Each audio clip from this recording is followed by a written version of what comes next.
Austin.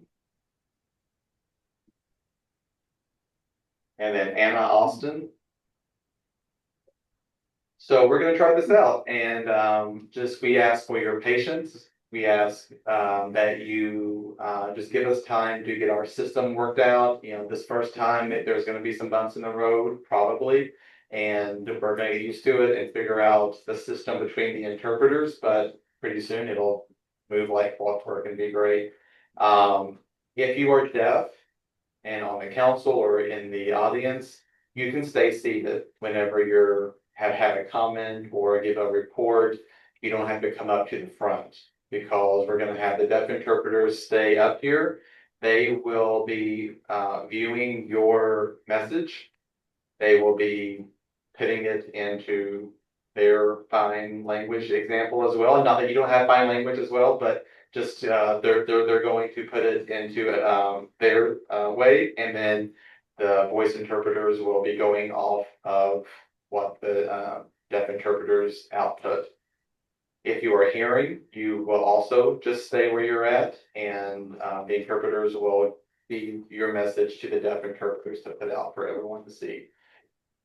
We do have a monitor interpreter as well to make sure that the deaf interpreters who are human and are imperfect, but they're as near perfect language-wise as we can get. But we do have a monitor interpreter to sort of monitor to make sure everything gets passed along correctly. And so yeah, that's how it's going to work. We do ask that you state your name before any comment because these deaf interpreters are new to the council meetings and they're not familiar with everyone. So if you will just say, hey, this is Robin and go with your comment, or this is Mandy and go with your comment. So that way we know who is speaking and they can identify you for the Zoom and also for the whole room, and they can know who's who. Are there, again, it's going to be a little getting used to, but are there any questions before we start? Yes, Carl.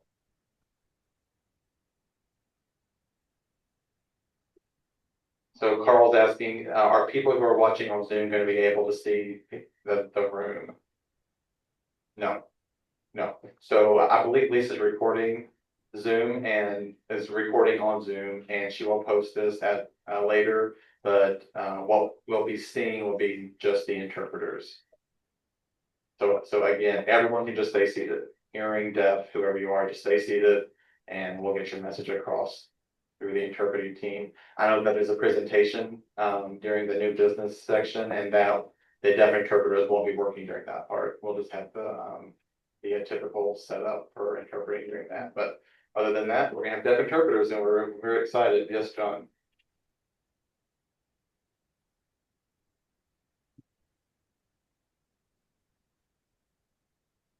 Okay, so John's asking, so if I have a long statement to make, or if I'm speaking for a while, is it better for me to come to the front?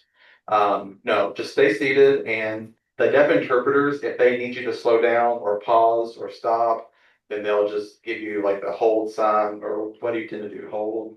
Or if you need them to stop, we ask them to hold. Yeah, so they'll ask you to hold if they need you to, and then they'll give you the okay to go ahead if your comment runs a little bit long. Keep in mind the deaf interpreters, again, with their being their first time here, they're not familiar with acronyms, or they may just need some help with that. So if you, I know Paul and I were just talking, and if he signs FCO, Family Center Outreach, I've asked him to, for example, sign Family Center Outreach and then do FCO, so we know what that is, so that the deaf interpreters have some context to go off of. So, any other questions? And we appreciate it when we're super excited about it. So thank you. Okay. Question, yeah. So Paul's saying, so would it be better for me to stand up here at my spot and sign my comments? You prefer them to stand up? Yeah. So the deaf interpreters prefer you to stand up for a deaf, for deaf members and audience members to stand up, sign, so they can have a better view of you. Yeah, that'd be great. Thank you. All right, thank you.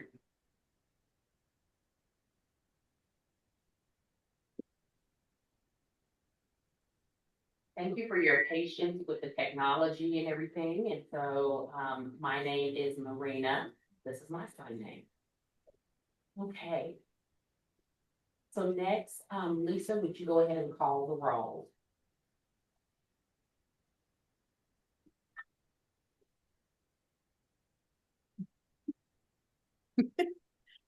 That podium's a little tough. We're going to go around the table this time. And if you would state your name and then the agency or what kind of representative you are, we're going to do a table roll call this time. I'm Annalise Romiser. I'm the VR Field Supervisor for Deaf and Blind Services with Vocational Rehabilitation in Knoxville. And I do have a sign name.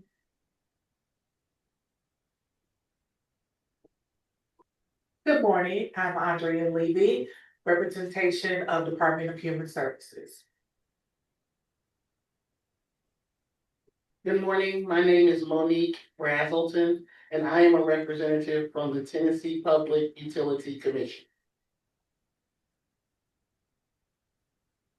Good morning, I'm Amy Farrell, representing Tennessee Hands and Voices Parent Organization. Good morning, I'm Mandy Dunkery, and I'm a representative for HLAA, the Hearing Loss Association. Good morning, Tony Deja. I'm the minority representative, and I'm also treasurer of HLAA Nashville chapter. Hearing Loss Association of America.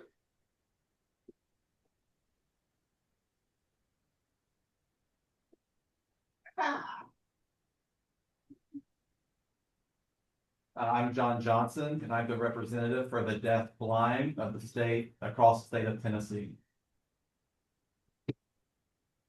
Hello, I am Paul Kozak, and I'm a representative from the Tennessee School for the Deaf. Good morning, my name is Robin Beeman. I'm representative for the Tennessee Department of Safety and Homeland Security.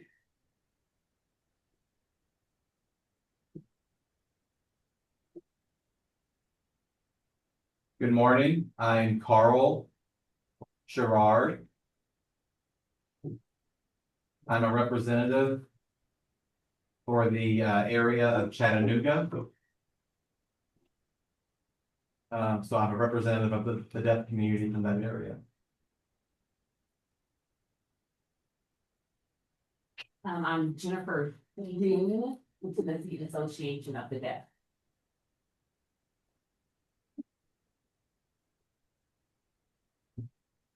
All right, and virtually, we have Austin Nichols with us as well. And Austin is with the Department of Mental Health and Substance Abuse.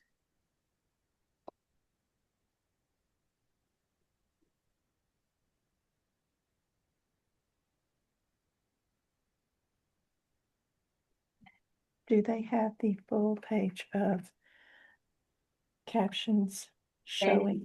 For the roll call.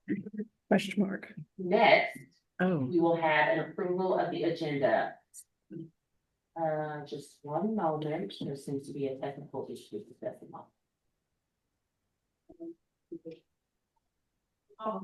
I got something to tell you. Somebody's cutting trees down at the property in Bell Buckle. Yeah, you might want to go over and check. okay, we're good to go. At the railroad next to Bell Buckle We Motor all Works. have to- Okay. And so next, we need approval of the agenda. If there are any corrections or changes or modifications that need to be made. Jennifer? Hold on one moment for it's time for the DI to hit the platform.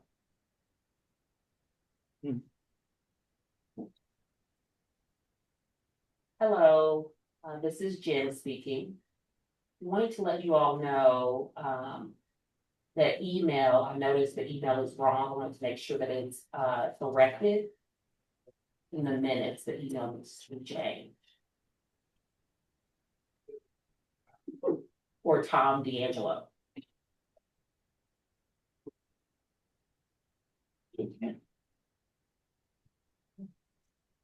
My bad, excuse me, look here at this paper. Okay. Now that I have my glasses on, I realize that there is no error, my mistake. All right, are there any more questions regarding the agenda?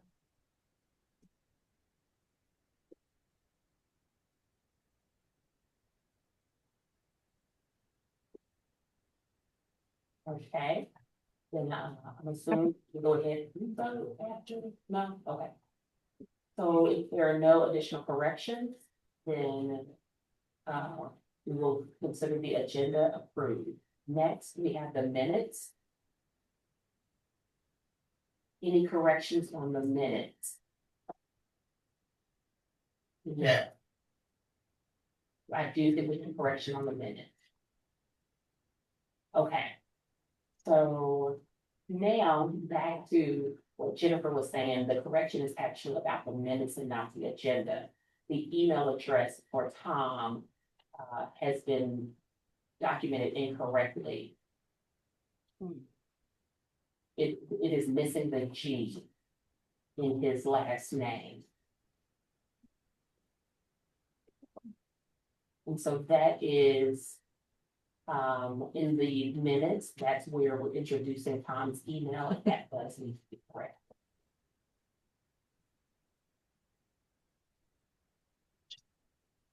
Any additional corrections for the minutes? Okay, the minutes are accepted with the correction to fix the email address for Tom. That seems to be all. You guys are really down this morning, just so damn, this is August 1st. It's a new month. You should be excited. It's a new month. Is that why everybody's just kind of slow, or you sad the summer's over? I'm looking forward to the fall. The fall is my favorite season. Okay, now I'm glad that you all are laughing. Now I feel a little bit better. All right, next. We have the executive director report of Lisa.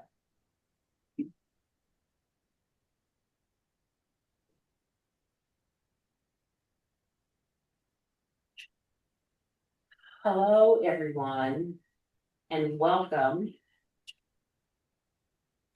I enjoy a good laugh, so thank you for that. So hopefully everyone has been doing good. And I would like to start now with my report and all of the things that have been accomplished. And I want to just really thank the interpreting team for their rock solid work. We want to welcome Dan and Anna Austin here as our deaf interpreters. We are really excited about having them here. This is something we have thought of and dreamed of for quite some time, to have a DI, and now it is happening. We are thrilled. Thank you again, everyone, for your patience as we navigate this new process. And Eric, he is correct. It will take some getting used to, but we will get used to it and have a smoother process moving forward.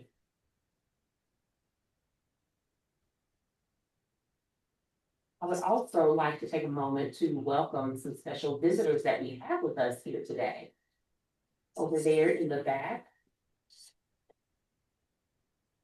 we have Sophie, and she is an audiologist student from Vanderbilt. And I did attend their class and did a presentation and invited them to attend. And so she was able to come. So I'm excited she's here. Thank you, Sophie, for being here. Oh. And also, she does have hearing loss herself and wears a hearing aid. She's hard of hearing. The next visitor is very important person. It's important also to remind everyone that this meeting, this is an announcement. That's very important to note that November 14th. It's not a Friday, it's not the first Friday, it's November 14th. It's the second Friday, it's November 14th. And that's because it's the South Regional Institute for the Deaf. And that is the same weekend of that event. And that's when we will have the meeting. And so we want to encourage everyone to attend. And remember that date change. And if you would like to go, you're unsure. That's why we changed the date for the meeting. So you're not coming. I used to sing on a cruise ship, believe it or not. And I remember this one. Someone is I not know. muted. I think it's you, Karen. If you could mute yourself. Thanks. Was hearing something in the background, sorry.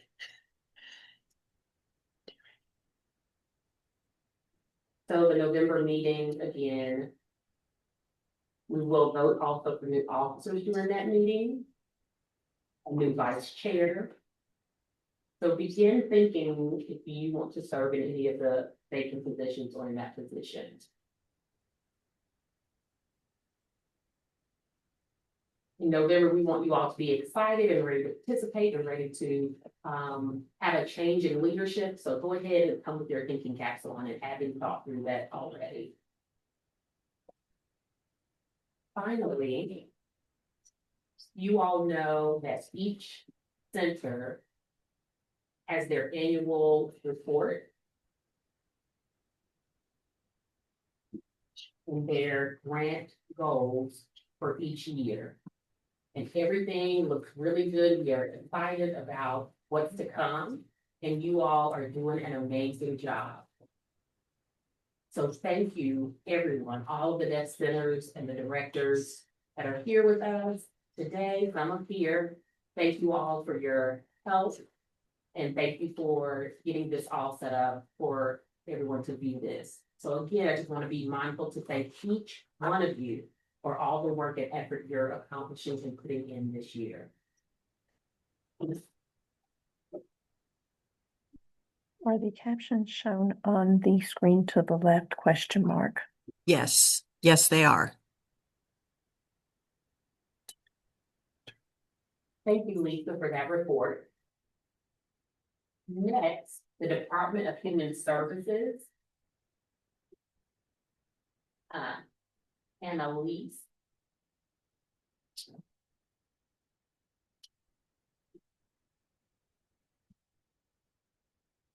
Good morning. Again, I'm Annalise Romiser with Vocational Rehabilitation Deaf and Blind Services in Knoxville. I wanted to take some time to discuss one of the services we provide. It's called Job Retention Services, and I just want to make sure everyone kind of has a basic understanding of that. First, we look at our eligibility, and we require a 10 decibel loss using pure tone average in the better ear. Then we have to have recommendations for a device, be it a cochlear implant or a hearing aid.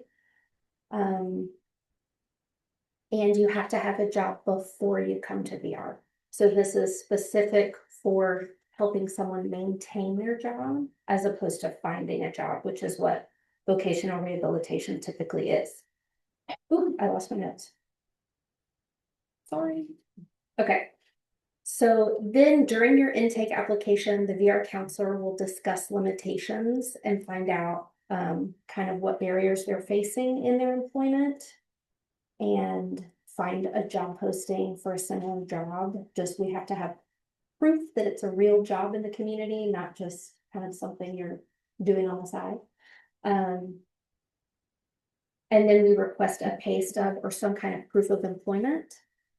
And that isn't because it's a service that's financially based. We just have to show that you actually have a job. Then the VR field supervisor approves it, and then it goes on to 2 more levels of approval. And then when it is a job retention service, communication needs to be limited by the hearing loss. It needs to provide a barrier. And again, it doesn't require any payment from the customer. VR would cover that cost if it's approved. I think that's important. And then I just wanted to share a story of success that was a job retention case. We had a customer who works in surgery. Everyone wears masks. That was a big barrier for him.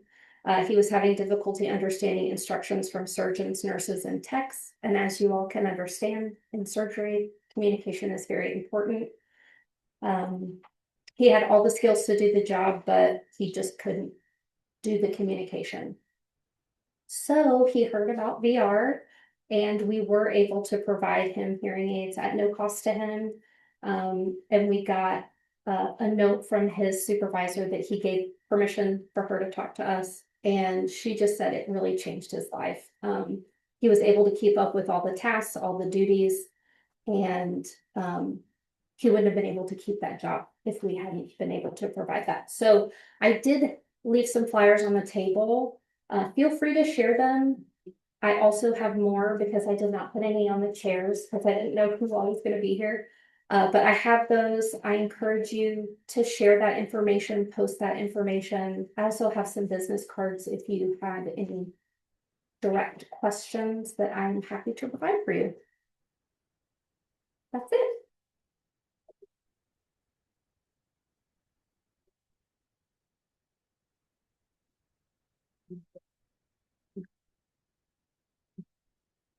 Thank you, Annalise, for your report.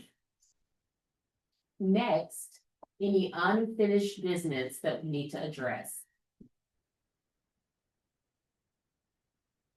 Okay, no unfinished business. Now let's move on to new business. We will have Dr. Charlene Scully, who is the president of NCTAD.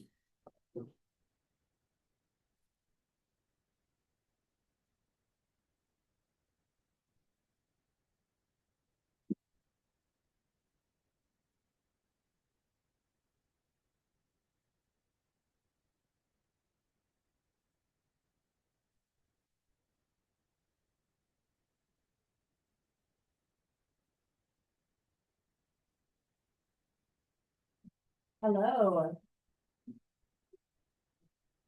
Thank you for giving me the opportunity to briefly share. Yes, my name is Charlene Scully. I gotta get used to spelling my full name there. I am the president of the Nashville chapter of TAD, the Tennessee Association for the Deaf.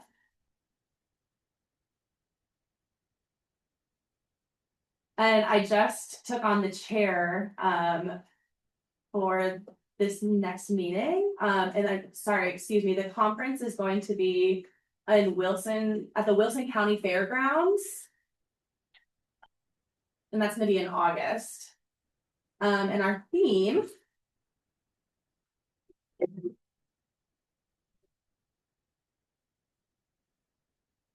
will be strength and unity. A new era for the deaf community. So we're trying to focus really heavily on education.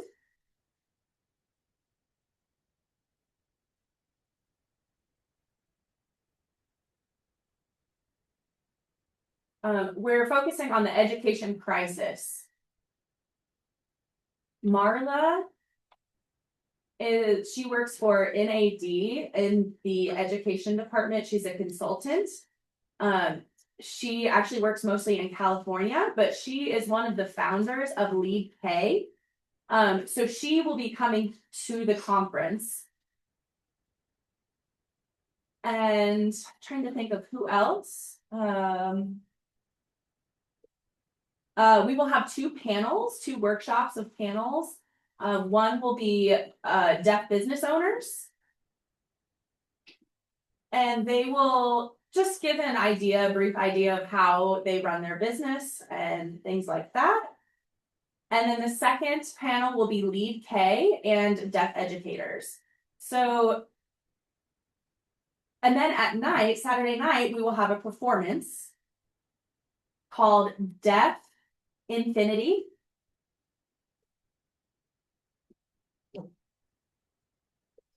By Blake Tucker. Wife of Janine is his wife.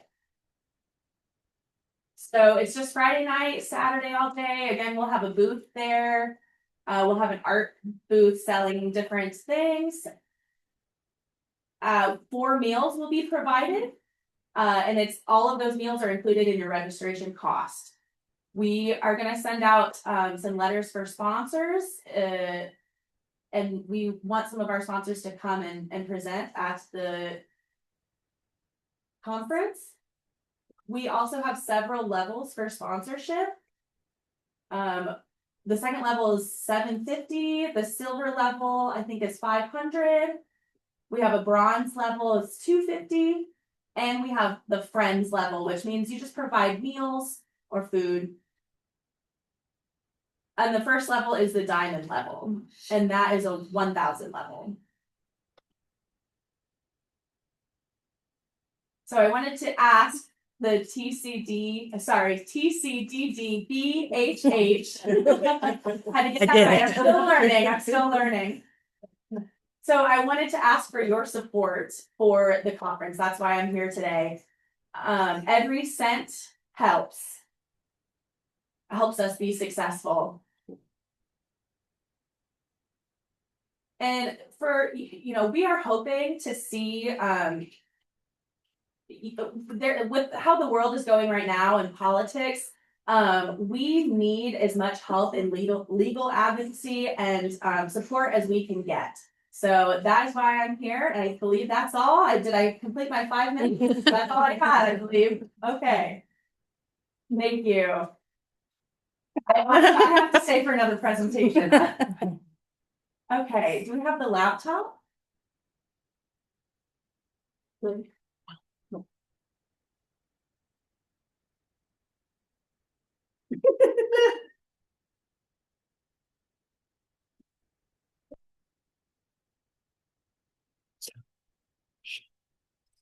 Okay, Shar has asked the TCDBHH panel for support for sponsorship. And we do have some funds that we are able to budget. We have around $250 that we could become a bronze sponsor to provide for the conference.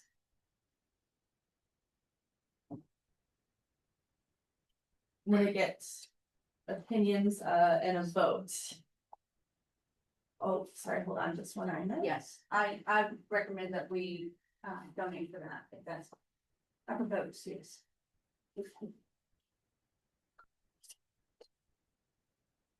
Okay. Carl seconds. So let's make a motion first, a formal motion. So we propose that the council will donate money to TADs. $250, the value of $250. Does anyone second the motion? Sorry, can't see your name. Amy. Amy seconds. Okay, open discussion.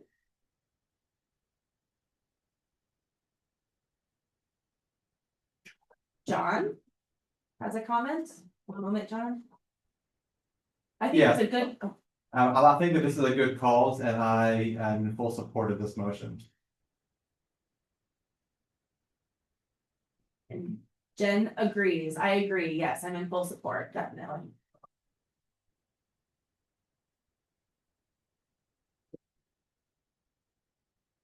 Should we proceed with the vote? Okay, we'll close discussion. Do you have a second? Okay, thank you for seconding. Jen, thank you. Now we'll move on to the vote. All yeses, raise your hand. Okay, I don't think we need to vote for no's. It has unanimously passed.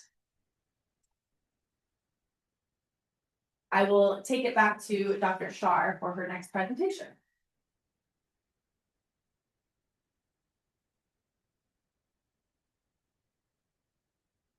Sorry, I'm back again. First of all, I want to thank you so much for your support. Thank you so much. It really means a lot.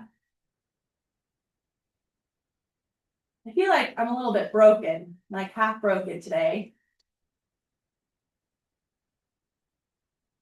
My PowerPoint slides are not working, so we've had some technical difficulties in that area. So, are you able to upload the slides, Lisa? And Lisa says I can. Let's just try it. Let's just try. Okay, give us a few minutes to try to upload these slides.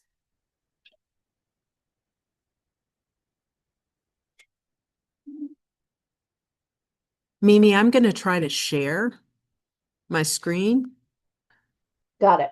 but you may have to. So my account says Arrange things. That's no problem. know that the PowerPoint, then the captions are gonna go away. On this screen, at least. Let's see. But we can do it. Okay. Let me see.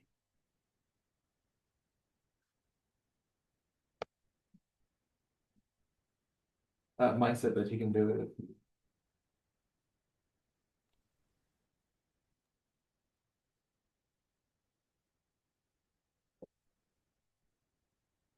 Here's my. Okay.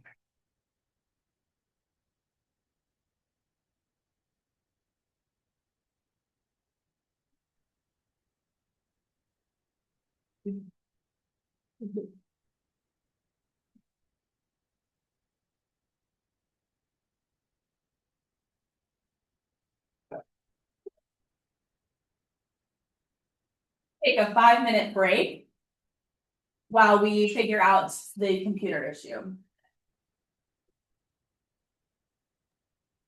Lisa, Yes.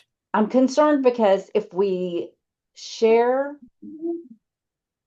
the people in the room, I'm trying to think of the people that are attending may not see it because it's going to be that shot of the room where you would be able to see the slide presentation is so far away. Yeah, we might just have to deal Okay. Okay. because I don't think there's any way to fix that Yeah. Yeah. Okay.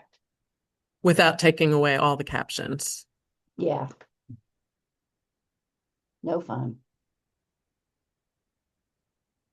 But they'll still get to see the presentation, just Yeah. not the slides. Yeah. I can send them to anybody that needs them. Oh, that's true. You could even put them in the comments. Oh, we don't have, well, Yeah. darn it. Okay. It's okay.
Hey,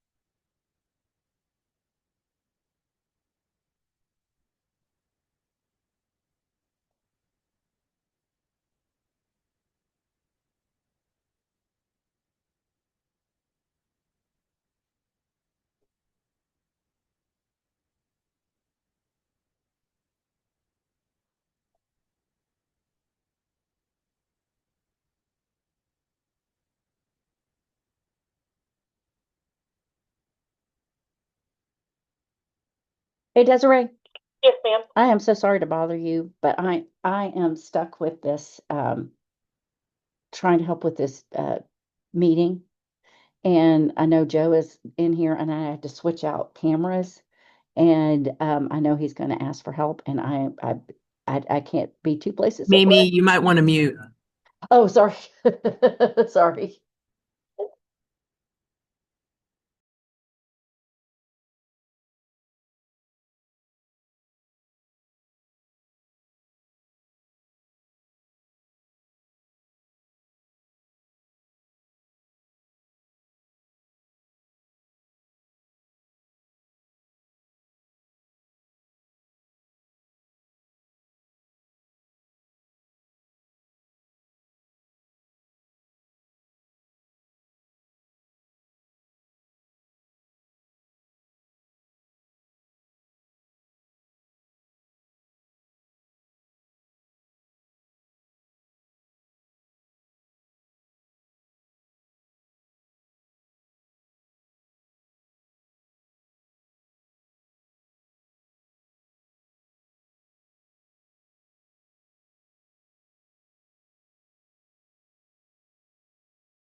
Hey, Lisa?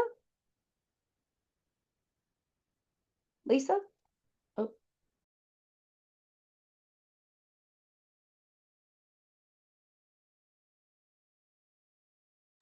Sorry, I was trying to figure out how to share my screen, but no, sorry. I'm worried because it looks like the camera where the interpreters stand, uh-huh.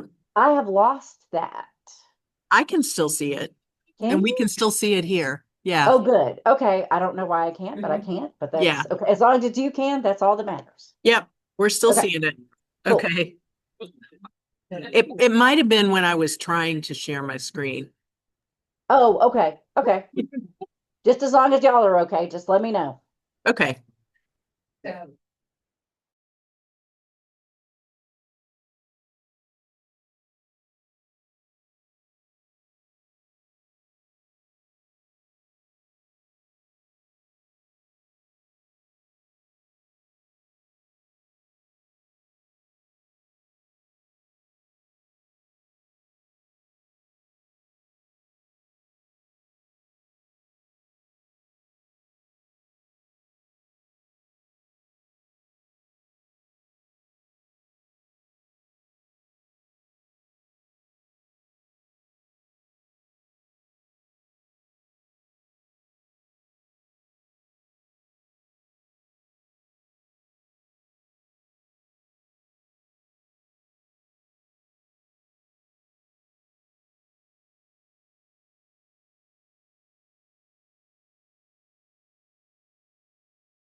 Mimi, now I'm not seeing them. Might need to spotlight the other one.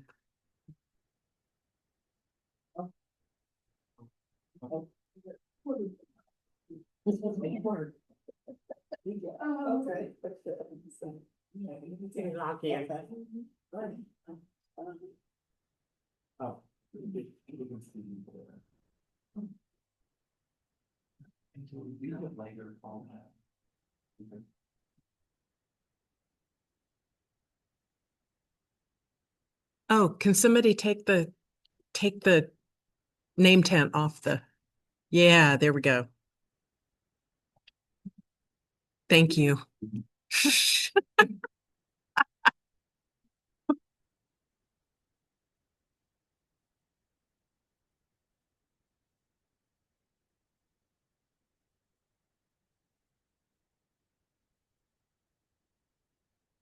Okay.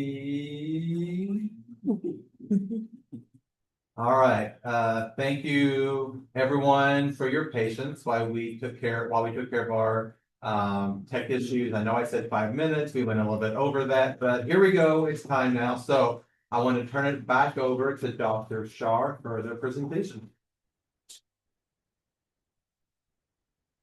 Okay, I'm gonna stay here for my presentation. Can everyone see it okay? Can everyone see me all right?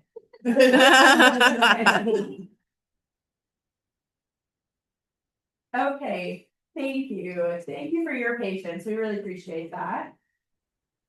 Okay, I feel a little bit less broken now. I feel unbroken, so I feel much better that I have my PowerPoint. Okay, leave K. I'll let you guys read the screen.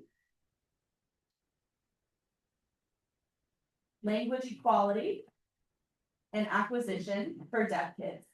That's what LEAD K stands for.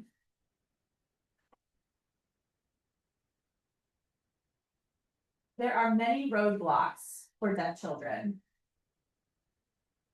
And two major ones are here on the screen. Equal access to language from birth and acquisition of natural language milestones. So the first one I'll expand on a little bit. When someone is pregnant with a hearing child, in utero, that child can hear, if they have the ability to hear, they're able to hear noises. But of course, deaf children cannot. And of course, in the hospital, once a baby is born, there's lots of noises that a hearing child can hear. And once the mom holds them, of course, they start to calm down. But a deaf child doesn't have any of that stimulus. And it starts from birth.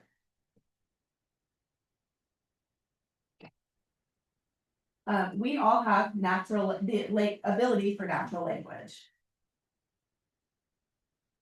Adverse childhood communication experience.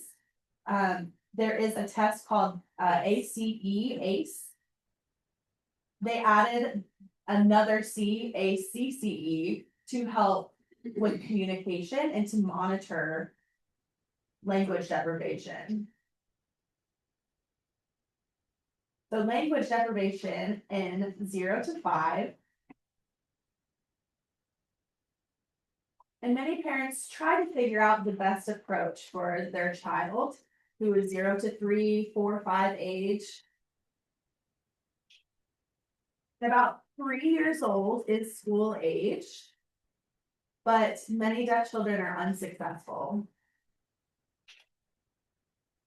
There's children should have access to choices in their learning and language styles. Language equality and acquisition for deaf children. What does that look like?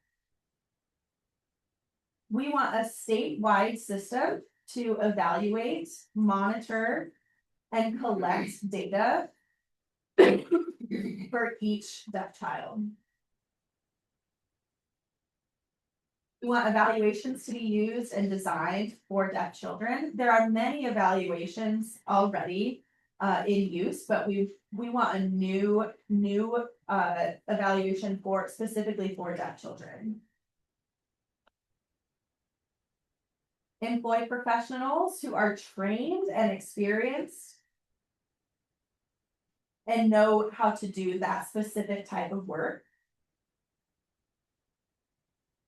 We want to provide constant evaluations and monitoring. We want to follow the doctor's orders of when they want those tests to be done and the development.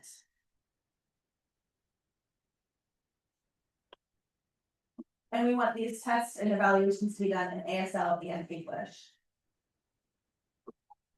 Examine data to make an informed decision about the child's development. Oh, next slide. Okay, I'll pass it over to, thank you. That's all for my part. Pass it to Amy. Amy, are you gonna be speaking? Oh, I'm speaking. Okay, no, please, yeah.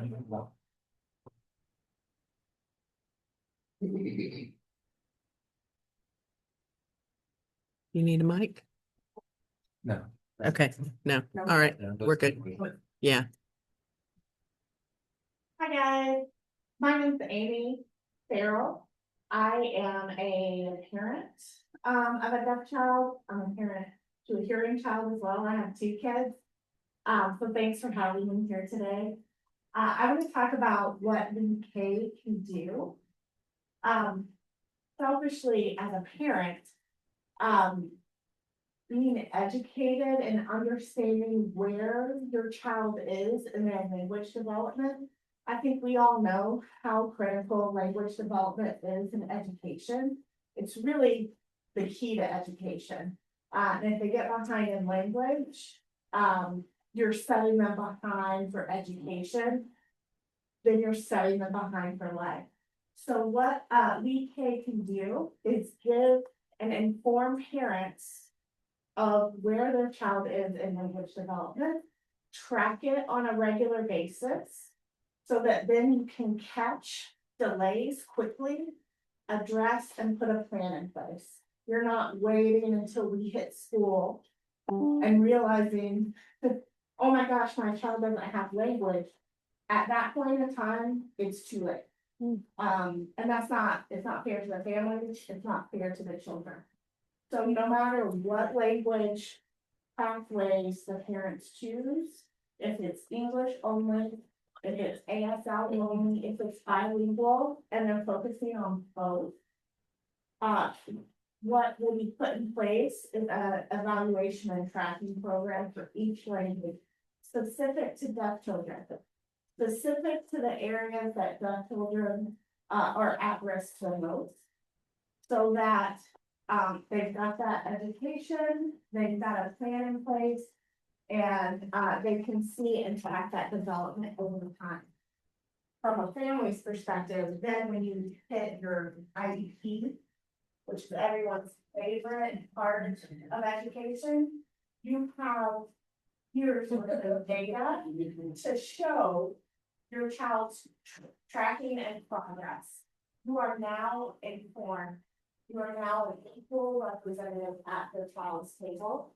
I just like personal story, had that tracking and language evaluation through the Deaf Mentor and Parent Advisor program. And so I came with that data, and I didn't have to rely on the evaluation process through the IEP, because they only focused on her speech and English understanding.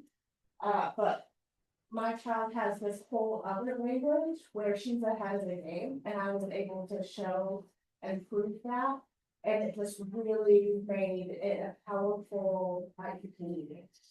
So I want every parent to have that information and to be educated. So when we say deaf children, it's an all encompassing term. We don't just mean deaf, we mean deaf, hard of hearing, single-sided deafness, deafblind, late deafened, I'm going to miss something, auditory neuropathy, central auditory processing, aphasia, apraxia. That entire spectrum is who this is intended to support. If you're born with some type of hearing loss, you need tracking and monitoring.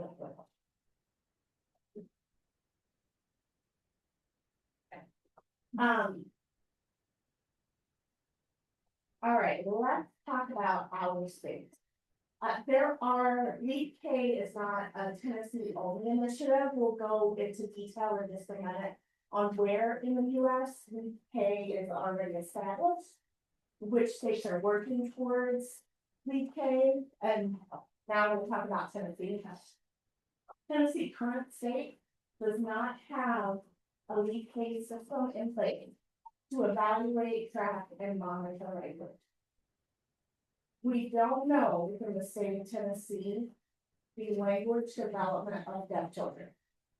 Think about that from an education perspective. We don't know where our children are in their language development and how far ahead or behind we are. And we don't have that data to inform and help build a better deaf education system and program in the state of Tennessee. If you're a parent, that probably breaks your heart. If you're a community member, you have probably felt that experience at some point in your life. And so we don't want that anymore in our state for our deaf children. So I'm gonna pass it to Jenny. Let's go.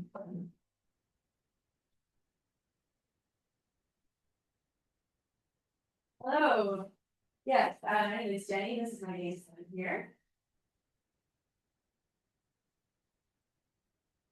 So we are asking for evaluations, monitoring, and tracking.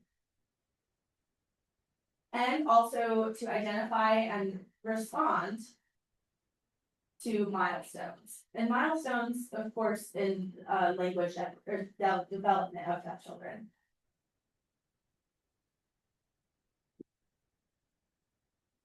So to provide equal access, the bill needs to include consistent evaluation of language development milestones. Consistent is the key. Not every once in a while, consistency is key. Regularly gathered data and information for the family and for the medical team. Immediate identification of language gaps. Immediate.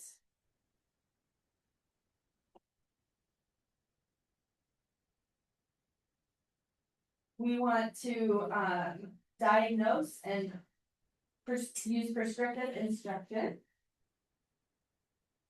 Also enhance language learning at home, in communities, and at school.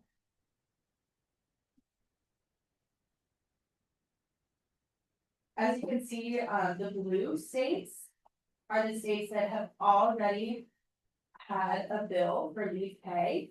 The white states are states that have yet to pass a bill. These are the states that already have language assessment programs.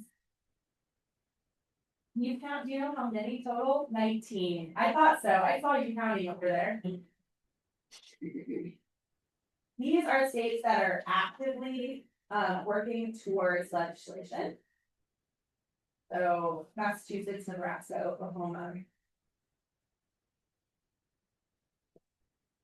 Okay, my part.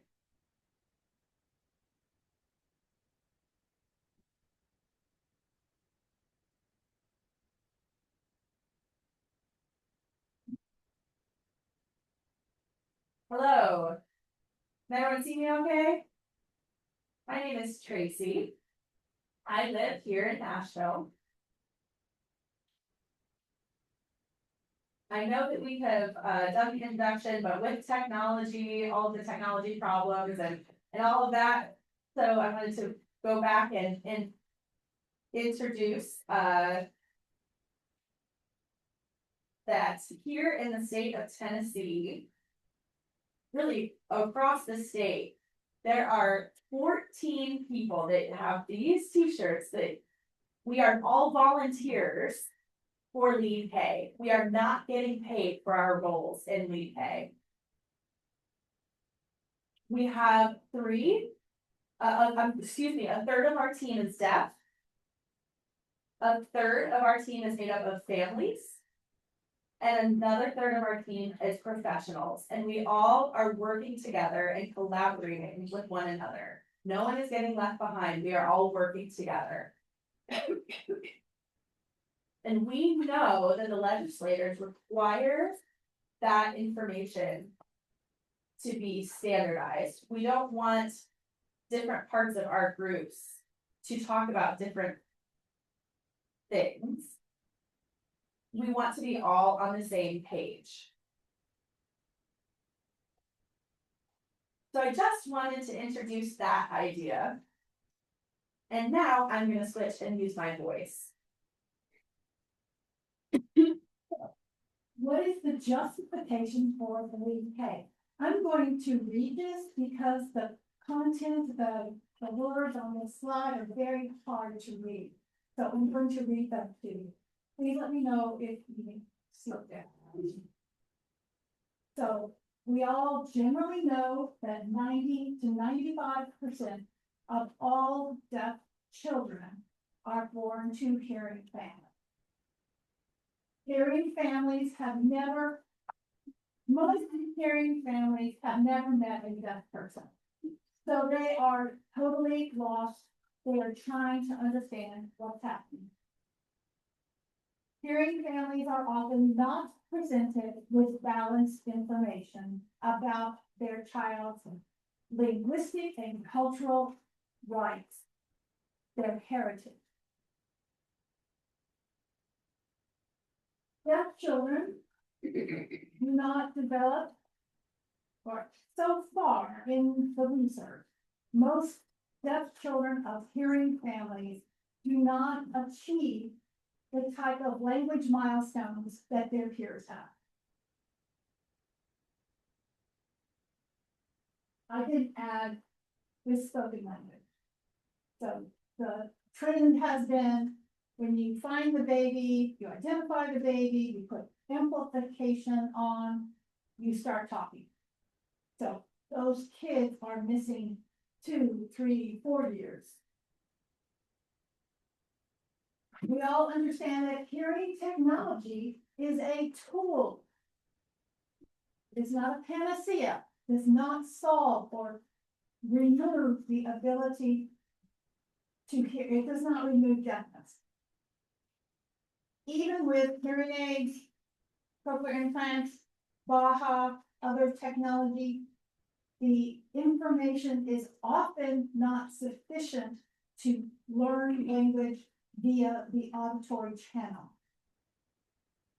The truth is, all human beings are visual beings. We all must have those visuals to be able to get along in society. There's research showing that by 16 months of age, you have to have 16 months of gestures. You have to have 16 gestures that you use by 16 months of age, or you will not be a language user. So that's very important. We all rely on our vision. When deaf children don't have full access to language during their birth to 3 months of age, they will have difficulty learning language, social skills, cognitive skills, critical thinking, most important, identity. Who am I? I'm not this, I'm not this, I'm not this. Who am I? And that's the start of their life.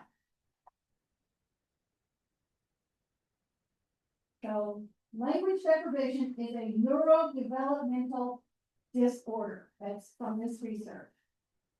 All children, most children with the brain love language. Their brain is designed to absorb language immediately. When you don't have access, we are creating the problem. There's research about cats. Cats, if you take their eyes away, you cover their eyes, and they grow up, they become blind. The same thing is true with hearing. If we choose not to provide an access to language, they will not learn. We are imposing that on that child's brain. So the early hearing detection and intervention, which is called EDHI, and educational programs need to be strengthened by evaluating, monitoring, tracking, and providing immediate intervention for the family to decide. Families need balanced information to make the best decision for them. And it's a struggle. but we want them to achieve those language developmental benchmarks. All of us take our babies to the doctor and we walk every month, every so often, we're doing well baby checks. Why aren't we doing regular language evaluation and monitoring with our deaf children? There are position papers supporting VK. The American Academy of Pediatrics, American Speech and Language Association, AGBEL, Center for Disease Control, the Joint Committee on Infant Hearings, the National Association of the Deaf, the National Association of Black Deaf Advocates, the National Hands and Voices Parent Organization, and the Registry of Interpreters for the Deaf. Some of you may say, what? AGBEL? What? The American Speech and Language Association? What? These past few years, AGBEL and the American Speech and Language Association have discovered that all of this tracking, all of this monitoring, oh my gosh, these kids are picking up language. Lee K says, evaluate using the right tools with the right professionals, monitor, track, and immediately do something. They are finding out this is very successful. They support the program. Lee K is not about ASL. It is not about cute speech. It is not about English. It's about language. Cute speech is not language. Cute speech is a representation of English. So, we in Tennessee contacted Kansas. Kansas has been doing this since 2016. They have a wealth of data. These past 2-3 years, they've included 5 different universities, including Vanderbilt, Temple, anyway, I can't remember all of them, but they have been diligently evaluating this data and what the program is doing in Kansas. And they are using specific tools for deaf children, designed just for deaf children with visual ASL and with English and spoken language. And they've compared them side by side. What they have found, well, this is the data sheet. You know, hold on just a minute. I forgot to tell you, I will email you the PowerPoint for you. Perfect.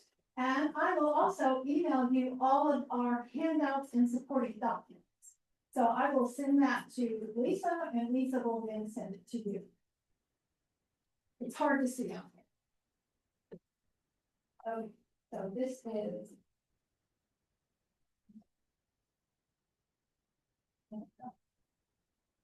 Can you touch that for continue? Okay, okay.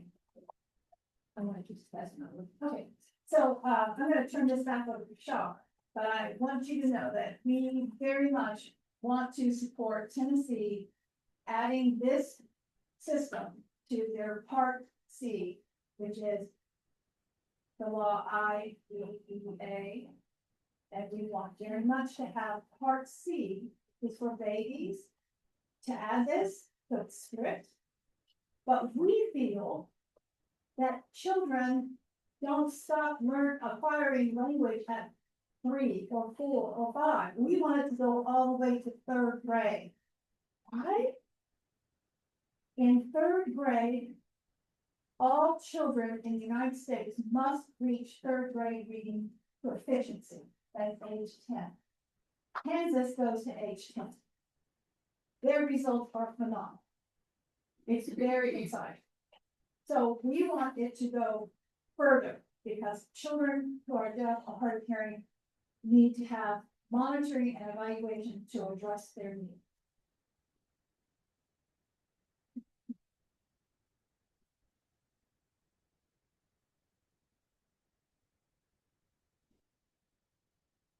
I think I lied. I am actually back. So. I know it was a lot of information. I hope you all were able to absorb it, that we had. But let's summarize here. So language deprivation is preventable. There are tools that are out there that we can use with our kids. Again, deaf children must have equal access to acquire language. No ifs, ands, or buts about it. 100% they must have equal access. And again, language assessment programs must include evaluation, monitoring, as well as collecting and tracking data. That information will show the language development of the milestones for deaf children. Okay, so now, what do we do as Tennesseans? Once we've already developed a proposal, we'll meet with Congress, and so far they've been very receptive.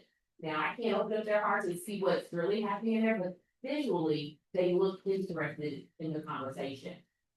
But there's still a lot that we need to teach. And we have 2 potential sponsors. We're really hoping that works and goes through. And right now, we're in the middle of reviewing their legislative writing, their jargon that they use. That's something we're working on. So now, this must be proposed by January, and they will vote whether it will pass or fail. And also, let me actually go back. So, what the council is really interested in is the data. They love data. The legislature, they love data because that's how they know where their money is going. That's where their money is, in the data. And so we're trying to explain, hey, we need you to invest more to have long-term impact. It will be expensive. And so that's why we want to get these things set up. So after the proposal, we do have a toolkit that we already have prepared to communicate for support for the bill. And again, just as Tracy said, this is meant to have us as a team, whether it's hearing parents, deaf people, professionals, work together, side by side in unison. There is no big chiefs, no little Indians, none of that. No competition. We are all in this together because this is for our future children, for our future. This is a 200-year-old problem, and that is enough. And I am one of those that experienced that problem. There are many deaf children who have suffered over these 200 years. But we are just as smart as some of you hearing people. So for more information, you can scan this QR code. If you have any concerns, you can email us here. And again, thank you so much for listening to this presentation. We really appreciate your support. If you have a question, please. All right, so Carl says, so when did Lee K start? It started in California in 2016. There was a group of deaf individuals there. We got together to start it, and they proposed it to their Congress and government there. It was Arnold Schwarzenegger. I'm excited. And they passed the bill, and it was first set up there in 2016. It's been slow, but still going, it'll be 10 years soon. So you've traveled to different states? Actually, no, we're focused here in Tennessee, but we are in connection with the other states that have already had this bill passed. And so now there are 7 that are in process. There are 19 that are already passed all over the U.S. So Tennessee does not have one yet. Hopefully in January it will pass.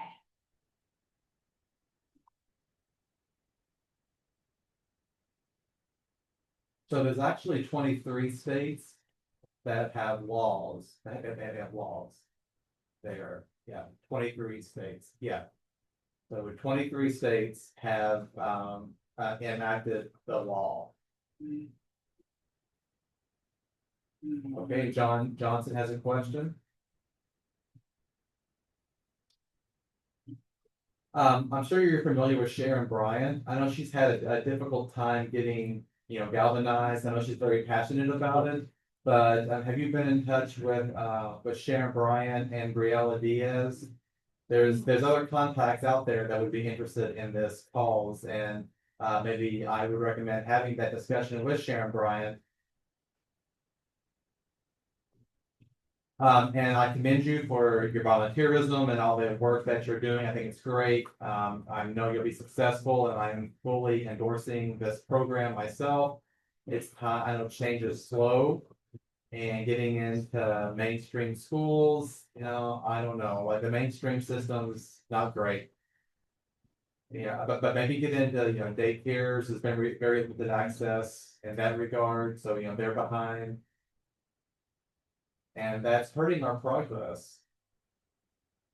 I mean, I know there've been people on the ground doing this for quite some time now, and, we've had some successes come up, but yeah, we have to get into the school system as well. And the school systems are the one that need to be recognized and support Lead K. Yes, and that's not related to this specifically, but that's, this is regarding infants and up through their toddler age and 10 years old. But you're right, there are programs in the schools, and there needs to be improvement as well for that school and mainstream schools, so that it's no doubt about that. And then yes, Sharon Bryant.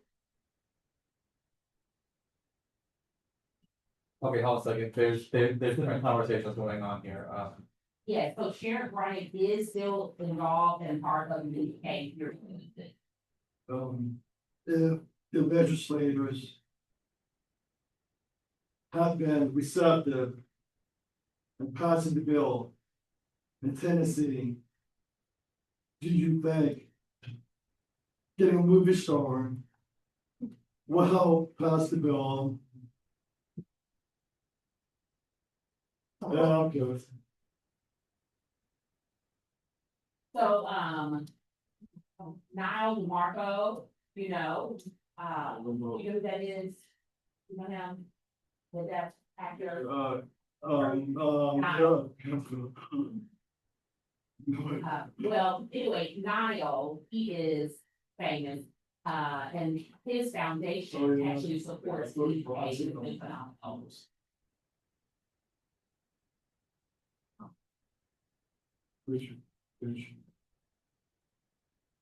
Yes, you can take a picture of this QR.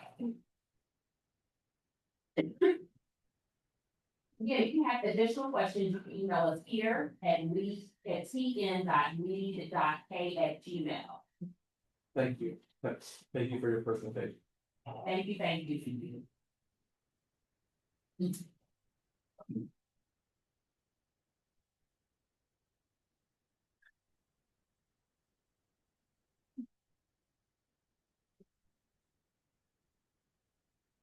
All right, I just want to let you all know that this PowerPoint that we just saw in the presentation, there's so much information there, and it was just recently sent to you, so you should have already received it by now. All right, again, thank you so much to the Lead K team for your presentation. Next, the council members report. Tony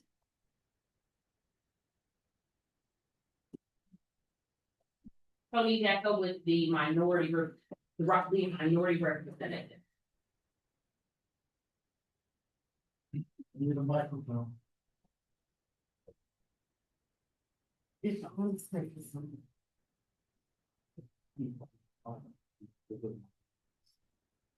Thank you. Okay, so my name is Tony. And I have 3 announcements to make.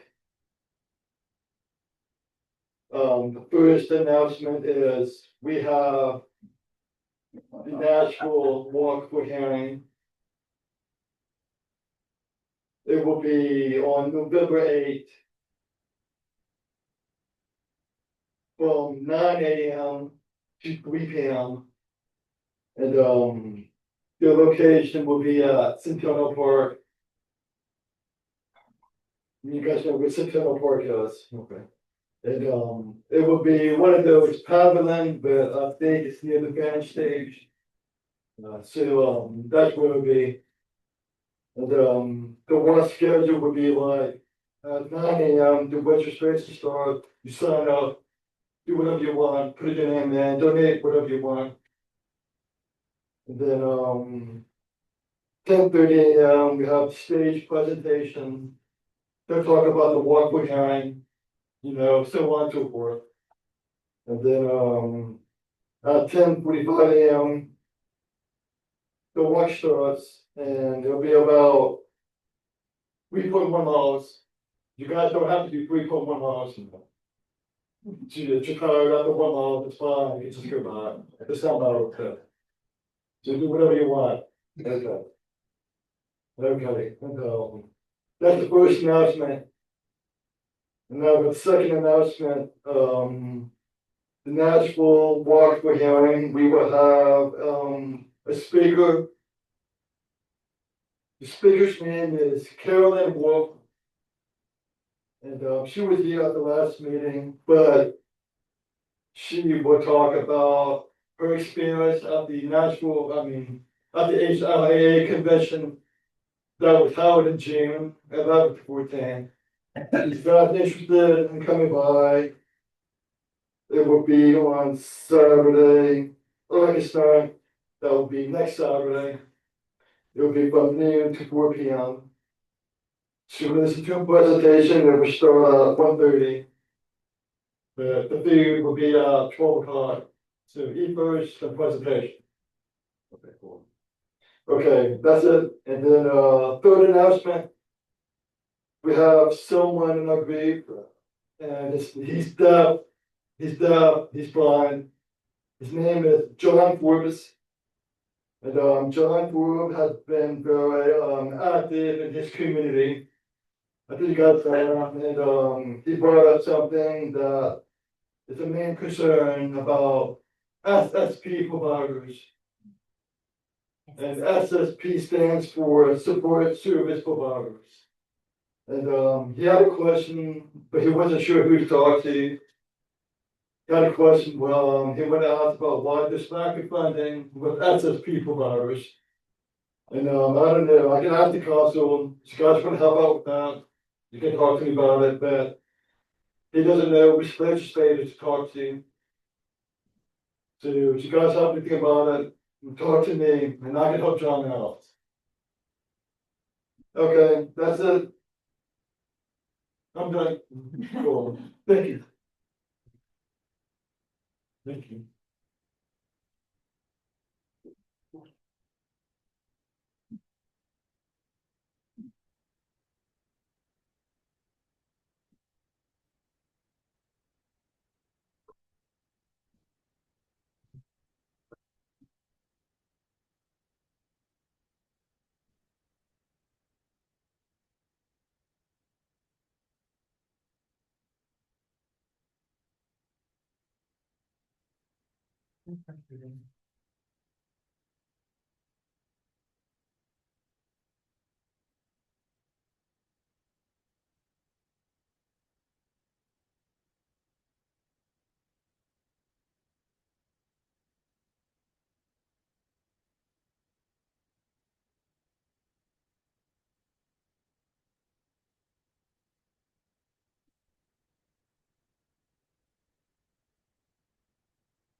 All right, thank you for that report. Now, Amy Langheit is not here, so we'll go over to the next one, which is Carl, community representative.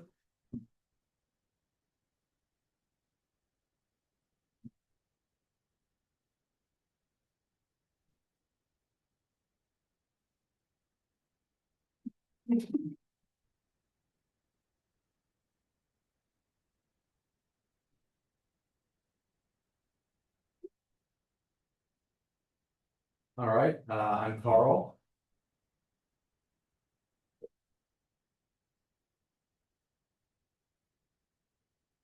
I've been here at these last few meetings, but at the last meeting, I didn't feel that great. So I've had some health issues recently, so I actually had to leave the meeting early, and I went to the hospital the following day. Much better today than I was then.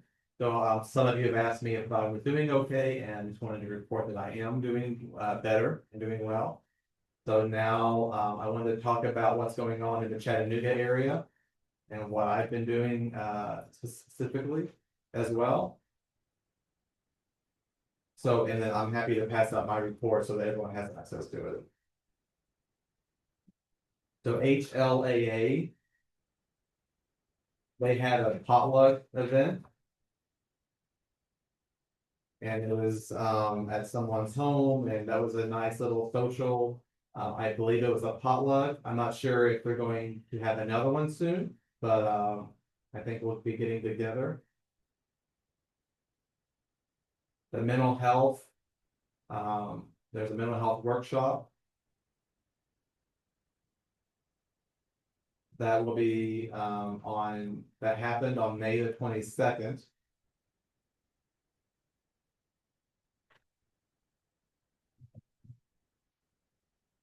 Dr. Angela Scruggs. And also Cheryl Reeves, Reeves. The two of them came and presented. And they shared a lot of good information just about mental health. And it was really great information. Everyone learned a lot. We played games as well. It was really a good time. So I want to thank them for putting on that event. Oh, Lisa was also there. Yeah, and like I said, food was provided and it was a wonderful time.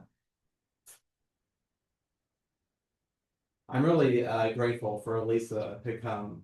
I think it's important for everyone to learn more about the issue of mental health. I know I need to as well. I thought I knew some about it, but there's always more to learn, and I did learn a great deal, and it was much more in depth than I had known before.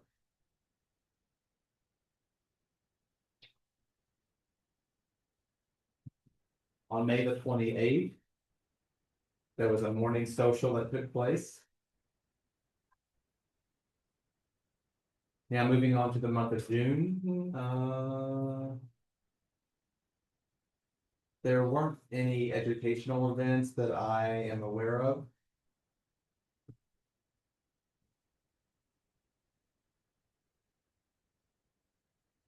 I did learn that there was a board in Cleveland, Tennessee.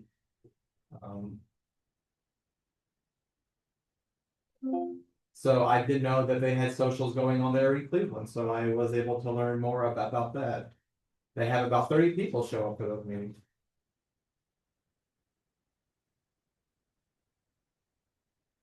And those events in Cleveland usually happen at Lee University.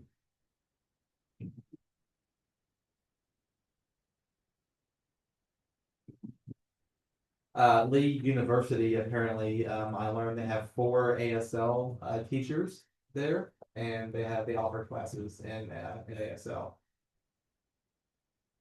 From what I can see, the program at Lee University is really growing a lot. So the students are really motivated to learn, and the courses that they offer there are doing well.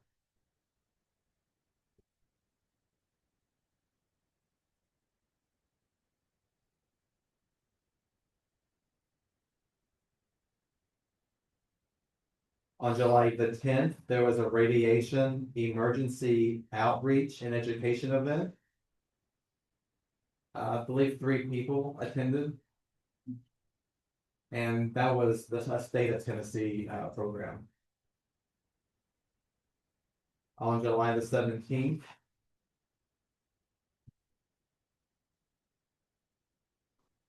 they were supposed to have an event where someone was coming talk about, housing repair and things like that, but housing maintenance, but it got canceled. So, the people just stayed and socialized, and played games instead. But I think that they're gonna reschedule that event. On July the 25th. In downtown Chattanooga.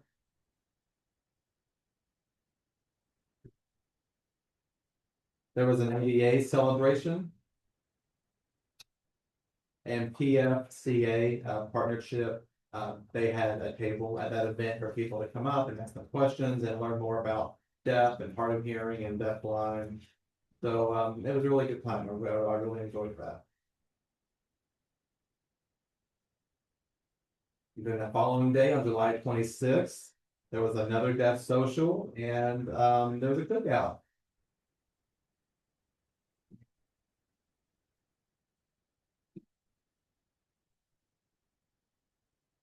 And that took place at Chester Frost Park.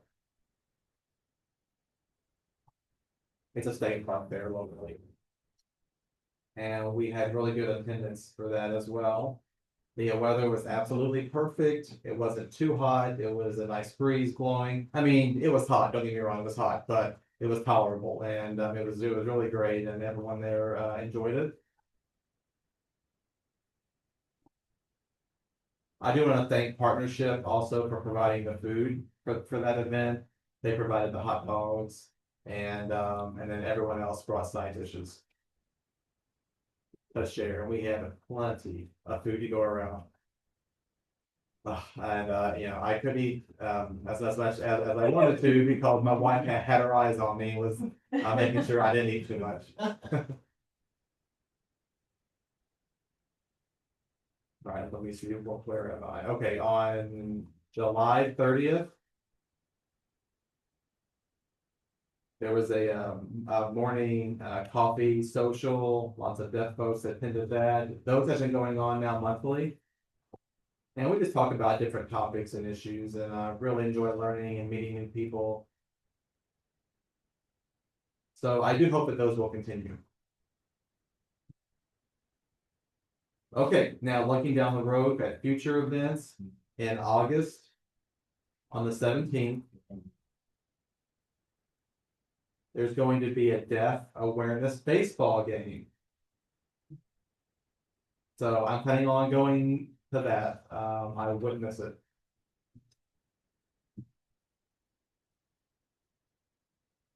Next, still in the month of August, on the 21st, there's going to be a class about wills and trusts. There's going to be a lawyer coming out to give that presentation and share the information on that topic, things that are important that you need to know about wills and trusts. So I'm really interested in that topic, so I will be there for that. Someone asked the name of the attorney, and they said, "Oh, was it Peggy? Peggy, no. Oh, I'm sorry, Poppy Steele. It is a Poppy Steele. Oh, it's Poppy Steele. Okay. Just to clarify, it is Poppy Steele. And then in October, on the 16th, there's a nutrition class that's going to take place.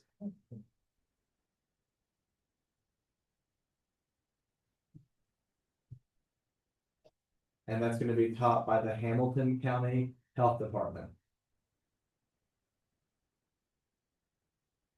So I'll be there. I'd like you to attend as well. On November the 20th, there's going to be part 2 of a nutrition class. So we completed the first one, so this is the second in that series of classes. So I'll be there for that. And one thing that I forgot to add, Leap K did come on July the 12th, which was a Saturday, and they gave the same presentation that they gave here. So I really enjoyed having that group come and present. So thank you to all of you who are working on that, and food was provided for that as well. Okay, now last. On July 17th and 18th, it was a 2-day event. I went to Lincoln, Nebraska.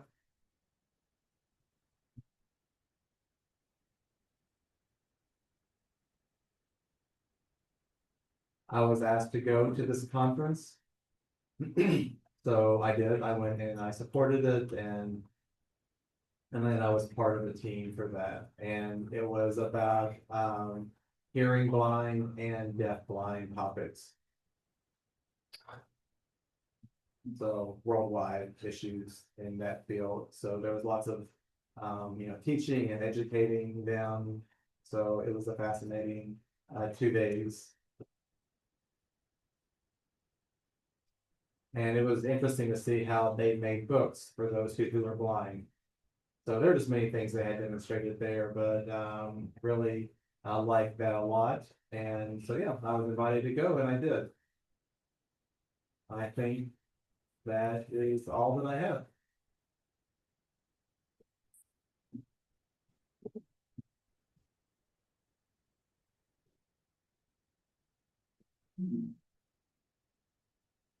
Did someone get his attention? Thank you, Carl, for your report.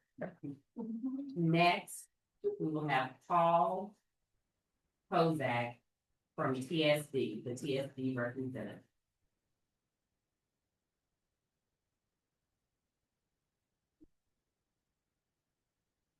Hello, everyone.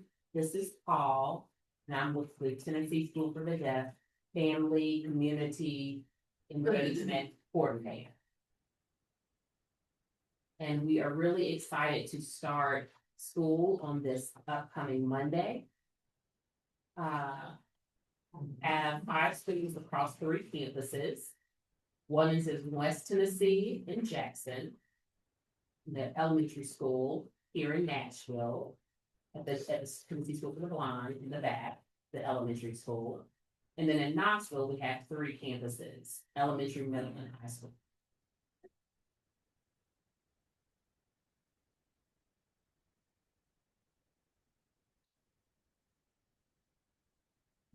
TSD has been a bilingual school for several years now. And beginning this year, we are deepening our commitment to fully embracing L1, L2 framework across all areas of education, as well as communication and school operations. And now we're in the process of hiring 2 L1 specialists to support us in this commitment. So this means recognizing ASL as students' primary L1 language and using it to support English L2 development. Want to ensure that there's more inclusivity as well as accessibility in all learning environments. Now, during the last school year at TSD, we served over 1,500 children across Tennessee through school enrollment, the ideology services, outreach programs, and admissions. Out of that 1,500, over 1,000 of these students were served through our ideology department, while nearly out of the 1,500,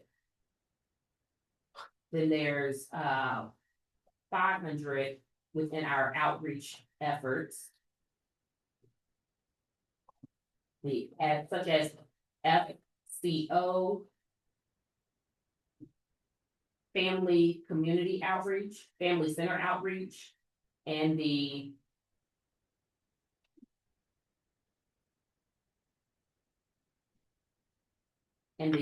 DMPA, Now, family center outreach, we would go into the homes and support, see what they needed, what supports they needed. And then the SWSO provided referrals, evaluations, and other types of resources.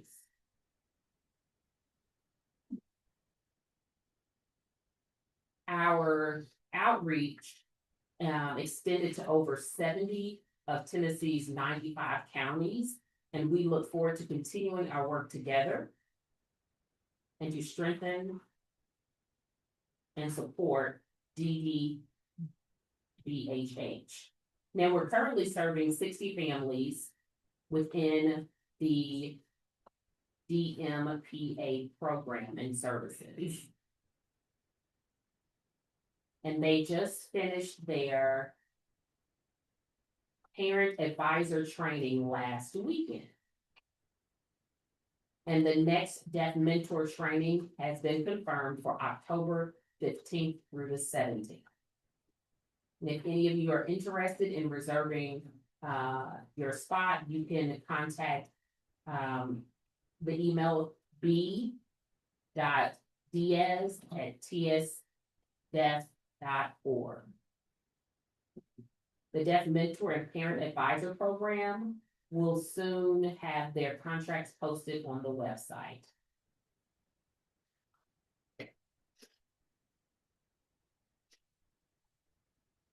And SWSO hosted a statewide conference. Excuse me, will be hosting a statewide conference November 7th and 8th. 7th is in the evening only, and the 8th is all day. And registration is currently open. So go ahead and scan the QR code to register. Is $50 for attending that conference. And that conference will include educators, audiologists, other professionals, support service, families, parents, schools, principals. It's available for all to attend. And our theme this year, our theme this year is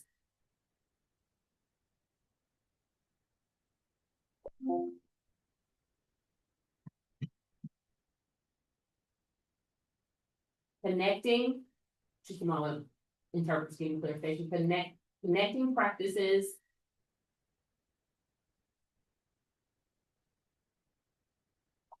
to unlock education for each deaf student. It's a long theme. This workshop covers reading classes, literacy, policy, deaf plus, deaf disabled, deaf culture,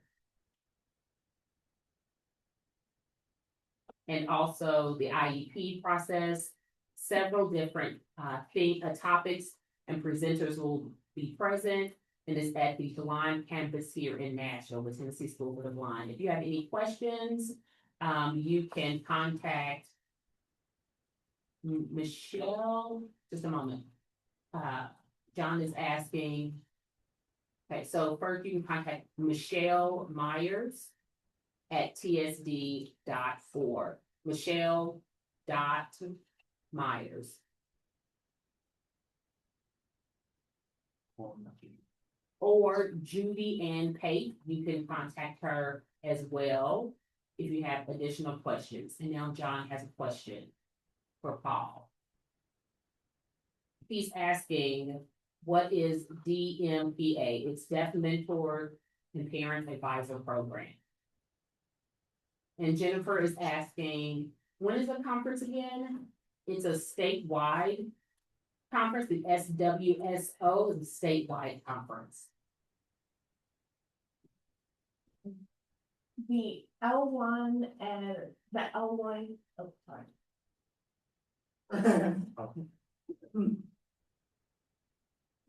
The L1 specialist, the two roles, where in the state will they be based?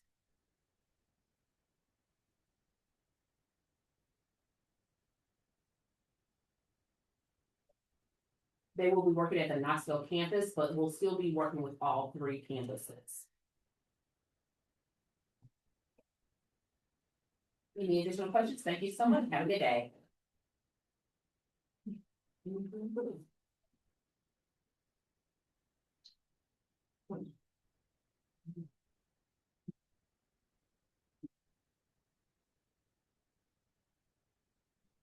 Thank you, Paul, for your report.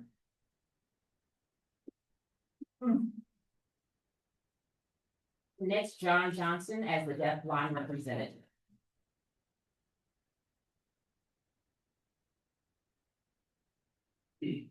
Hello, I'm John Johnson, representative of the deaf-blind community across the state of Tennessee. So if you are deaf-blind and you have any concerns that you need to have some attention around, just come and let me know, and we can get a qualified. One thing we need to talk about are the professional interpreters across the state and the quality of those interpreters. Each center has interpreters working for them, but there still are some issues with the deaf-blind that they need to resolve and focus on as well. I can't remember if it was last year or 2 years ago. Carl had a suggestion that he made. And I know he talked to Lisa about maybe making some business cards. And so that if we're out and about, that we could, develop those and pass those out. And I had someone ask me about those recently, and it brought that to the forefront of my mind again, that we need to talk about that. So I do want to bring that back up again, and I want to ask the council if we can maybe create some business cards, and if so, what that would look like. I'm not sure if there has to be an approval for a design or what that process, how that goes. I do think that those cards, when they're developed, we also need to have Braille on them as well, so we can pass those out to people who ask us questions.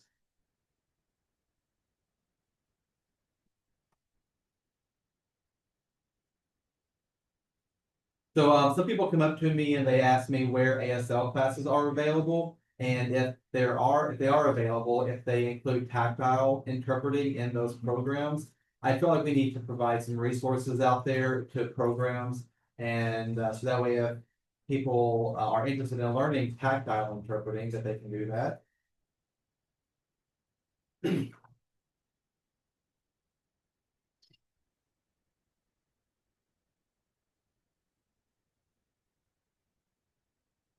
Okay, the interpreters to ask for clarification. What did you say about what was that?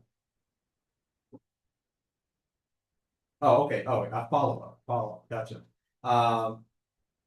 Okay, so still with this the home care issue that I keep bringing up. I know that there's been some discussions, but I want to know how we can continue to launch those into more opportunities.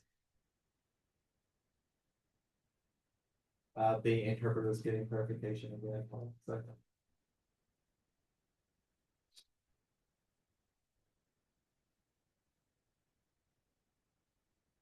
Okay, all right, gotcha. Okay.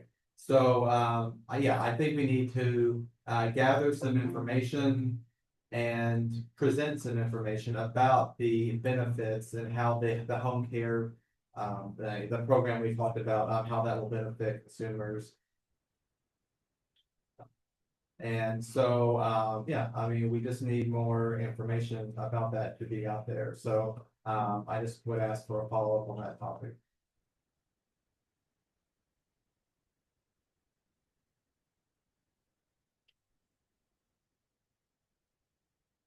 Okay, the Tennessee Mental Health Task Force is going well. I am a little bit disappointed with the number of people who are involved. I encourage you to get involved in that. I know that the Department of Education here in the state is need to be involved, and yeah, because there's lots of concerns out there. We need to know what to do. And lastly, the state of Ohio, they passed an SSP House Bill 96 up in Ohio. It passed. I didn't know a whole lot about it, but I do commend them up there and I hope that Tennessee will follow suit. All right, thank you very much. Jen has a question. Will someone let John know? Oh, yeah, hey, John, Jen has a question. All right, Jen, go ahead. Yeah, I have a question. For clarification's sake. I know that you've been, asking for follow-ups about the home care. Now, is this long-term care that you're talking about, or is it a specific program that you're mentioning? And, John says, yeah, so it's in-home care. Where they can maybe have like an SSP can come and, I don't know, take them out to the store, help them, clean house.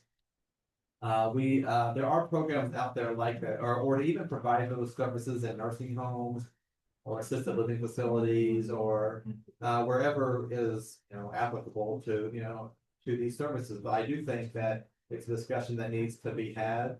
And there was a group that was set up a while ago and we met about it, but it's been pretty stagnant since then. So just wanted to, I was asking for a follow-up, and Jen says, well, I propose, I have a proposal. Can I make?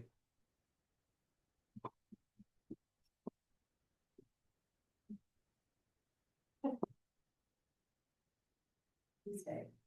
Jen will make a proposal. Okay, so I have two motions. The first being that this council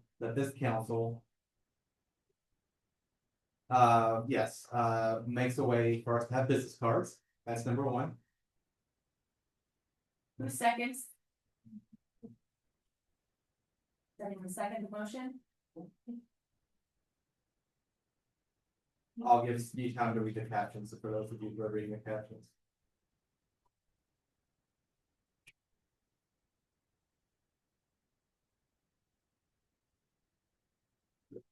Yeah, John, you can go ahead second since you're the one that brought it up, but Carl seconded it.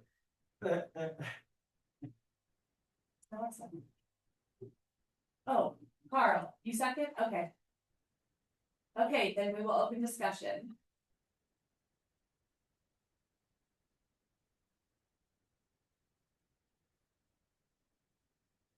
Yeah, so Jen says, yeah, I think that's a great idea, but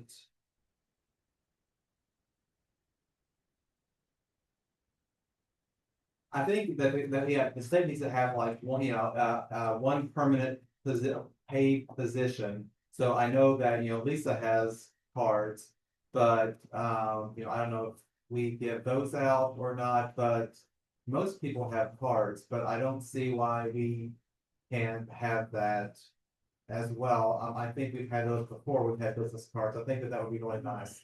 So I think that that's a great idea. So I guess that we'll wait for Lisa. Now John's standing up.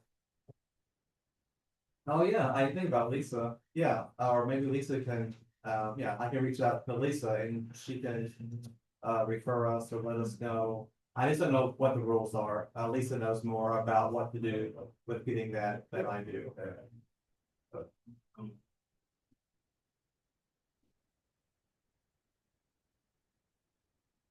Lisa says, so I have cards with my name on them.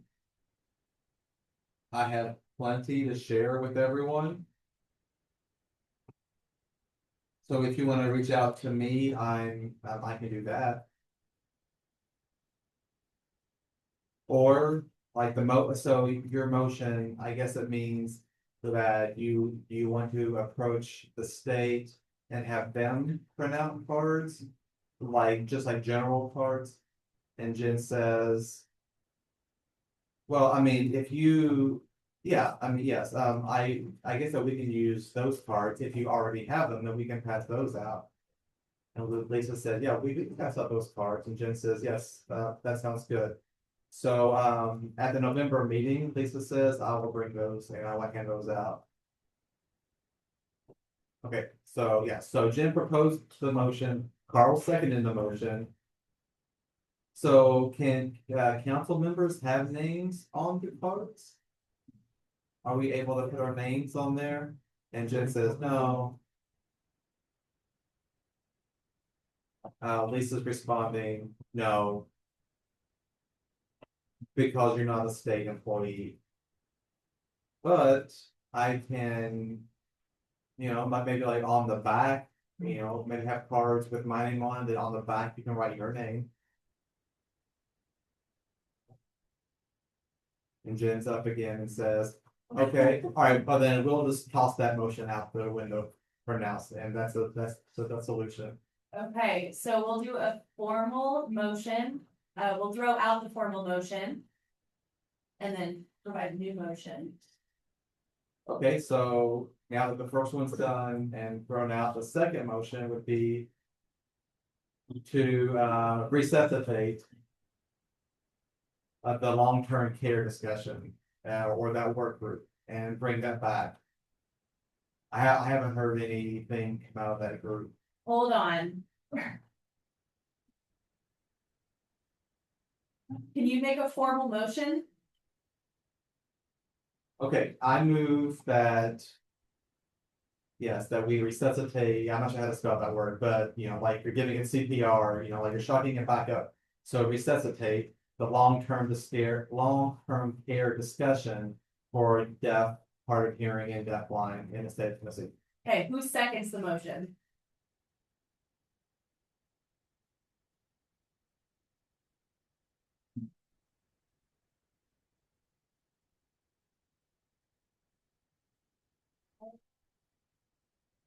Jen says, come on, I mean, we're here for a purpose, like we need to do something. Just open the discussions. Oh, you mean second to open discussion? Okay, yes, then Mandy seconded the motion.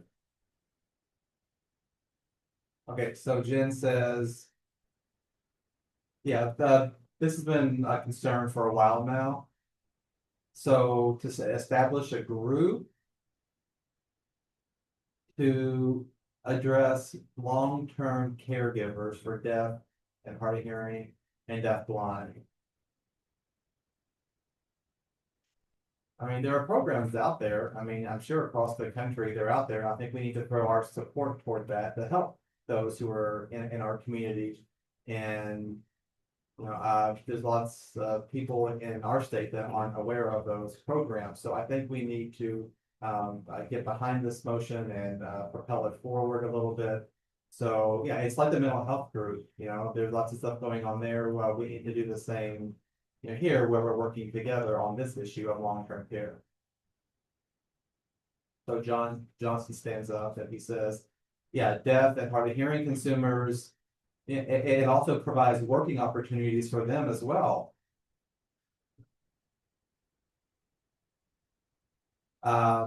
They have jobs, so it creates jobs for our community as well. It's not good for us to just sit around and not do anything. This really creates a system, where if we can use the right people and educate those who aren't aware of it yet. And Jen says, yeah, I'd really like to bring this back. What would our role be or our purpose? Would it be to research what's available across the states, to provide a recommendation? What would we be working for?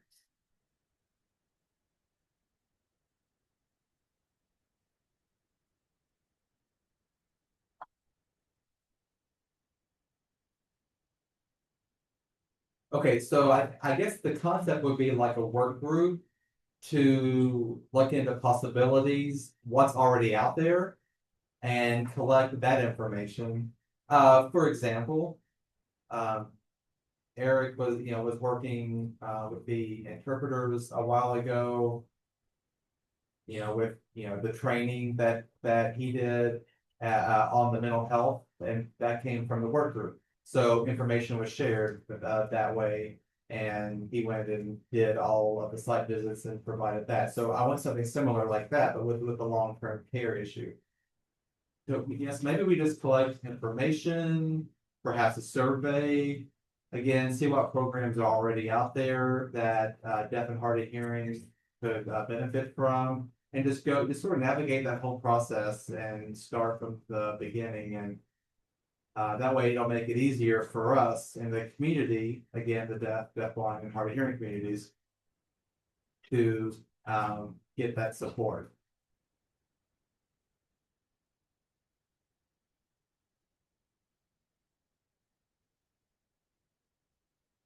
So Jen's saying, yeah, so I moved, I guess, I hope we can get at least 2 or 3 people to join a work group. Like a work group that I'm in. Yeah, just maybe we'll call upon the council if anyone is willing, again, 2 or 3 people.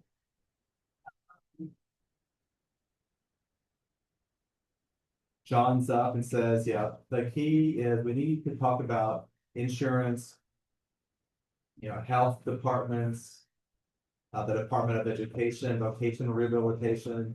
We need to get these departments involved in this discussion. Because I know that many people who are not deaf are able to access these services, but it's not as accessible for the deaf, blind, and hard of hearing communities. So we need these entities to be involved as well and talk about interpreters, SSPs, how to, where to contact if we need those services, and just really to garner the information at first.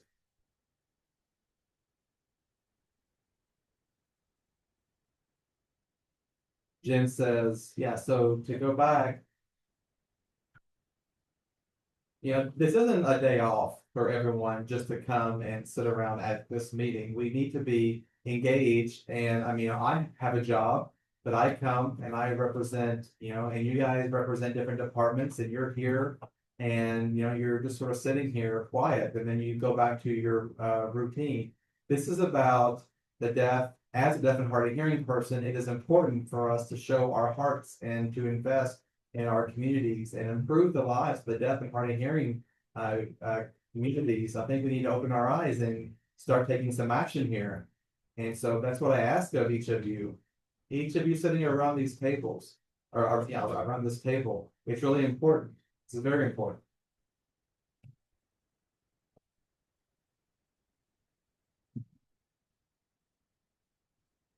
Okay, is there any more discussion? Any more comments? Paul? Oh, Lisa, go first. I know John and I have talked about this at length. And the problem has been general lack of interest. We need someone who's willing to take over and lead and be that lead person, just like we had with the mental health group.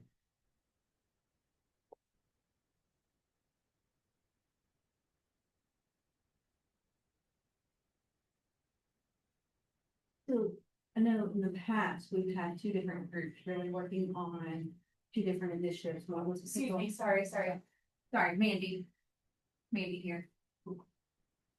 I know in the past, we've had 2 different groups working on 2 different initiatives that we were focusing on. One of them was mental health and the other was education, like transition plans. And that was when Tiffany was with us. And I think some things have kind of fallen to the side. And so I don't know where things have fallen apart or if some things are still going on that, I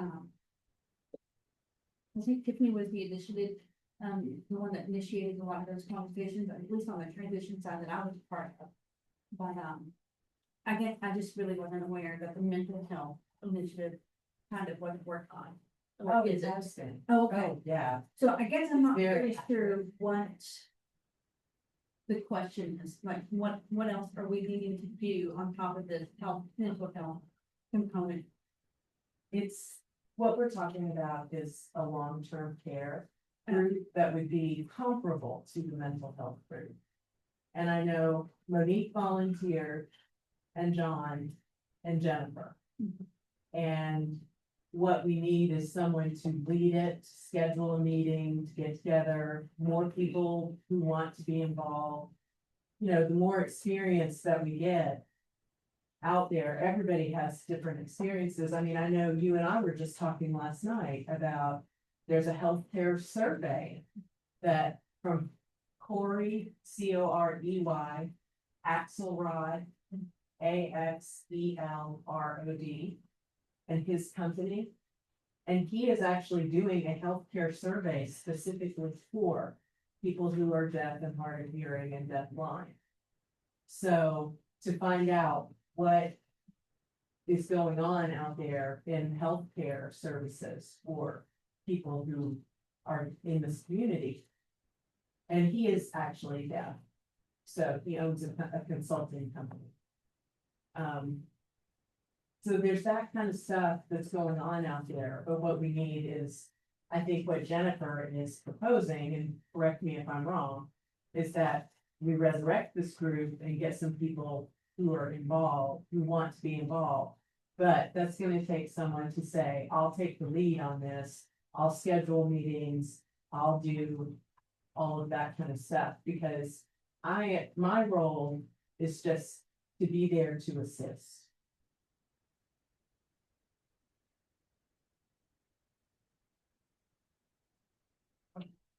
Back maybe.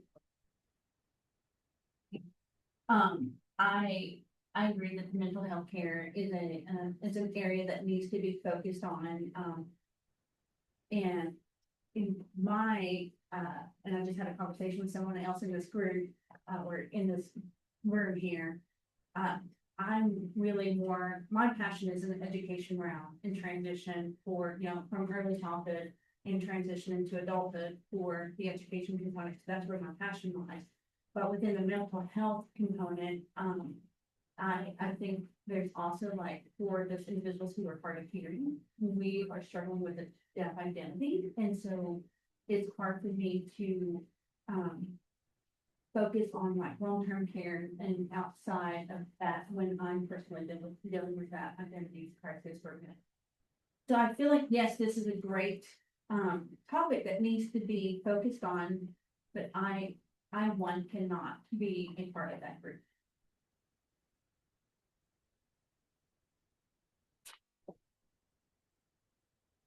This is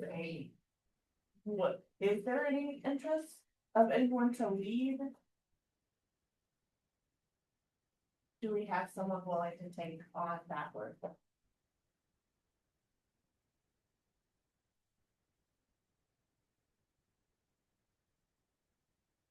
Jen says, yes, I will. I'm willing to work on the long-term care, yes. That is something that's gonna impact my future. It might happen to us tomorrow, who knows? But yes, I am happy to be involved and to take the lead. I know John for sure said he would be willing to be involved as well. Not sure if Monique possibly had mentioned it as well. Yes, and Monique saying yes, you'd be willing to be involved. Great. Great, I think it's a great idea. Maybe we contact VR and get someone from VR involved as well. Sure. Okay. And Annalise is saying, yes, sure. Are you? Okay. All right, conversation happening over here.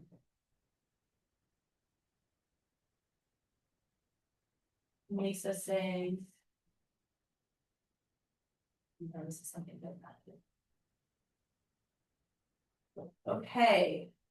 I think it's time to stop the discussion. We have about 25 minutes left for the meeting. So we can go ahead and close the discussion. It does seem like there is some agreements, so we'll go ahead and take it to a vote. All the yeses.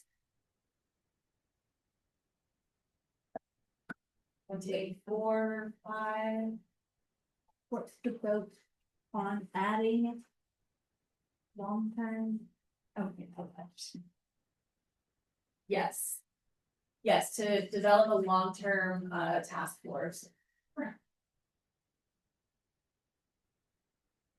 I'm gonna count again. Can we raise our hands for the yeses? Okay, please.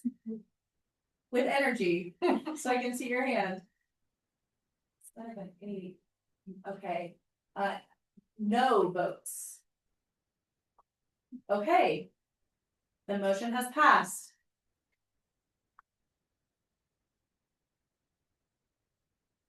Jennifer, is there anything else that you wanted to take to motion? Okay. Okay, thank you for your report. And Jennifer, you are next. For the TAD representative.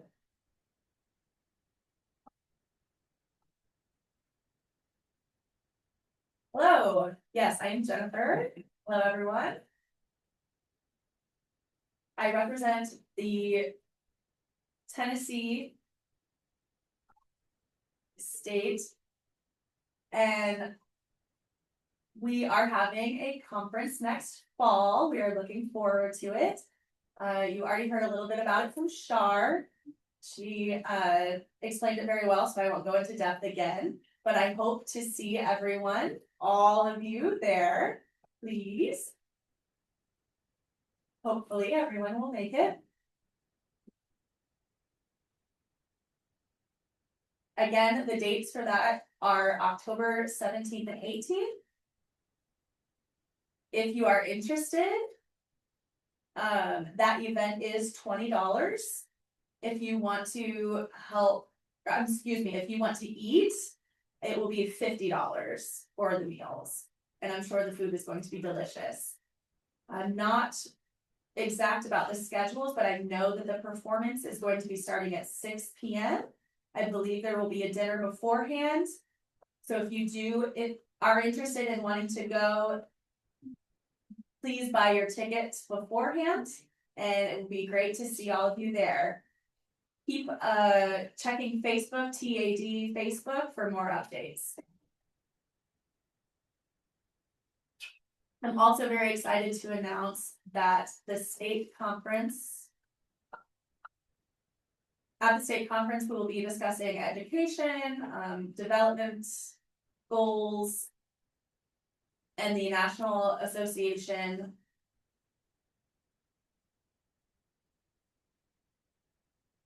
and what they're doing. And we will be picking new officers. We'll be picking new officers as well. And I will be giving up my role.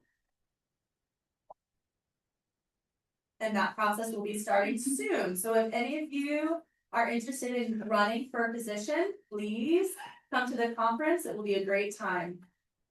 We need some new blood.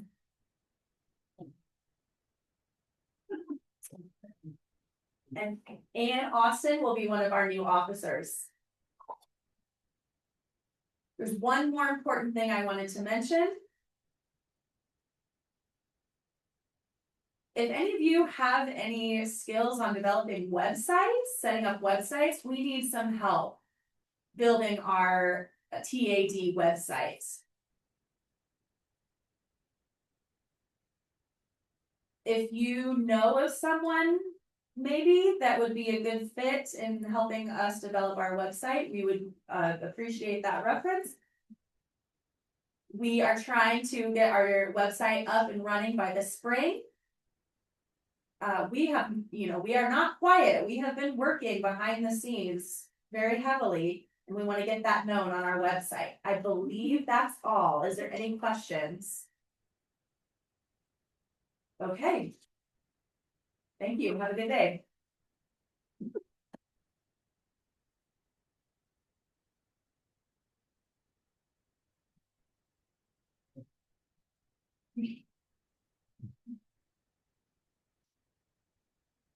Okay.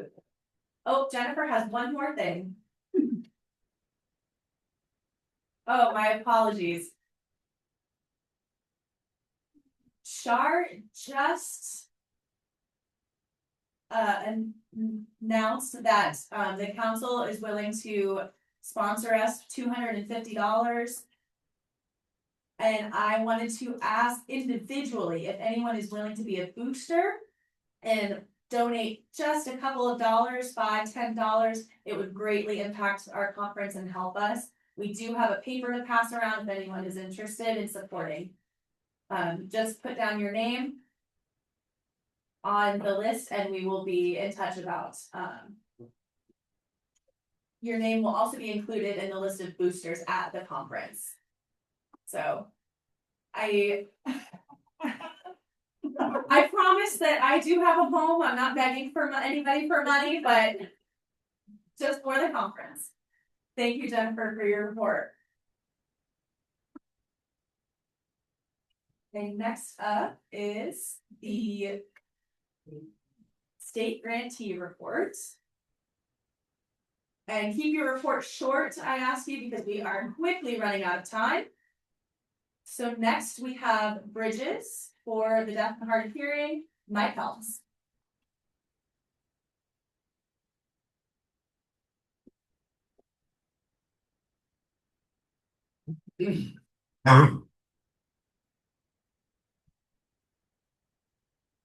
Hello, everyone. I'm Mike Helms. Just have some information about what's been going on at Bridges for the Deaf and Hard of Hearing. It's hard to believe that the past fiscal year is complete. And you can find our report for the last fiscal year on our website, which is Bridges DHH annual report.org.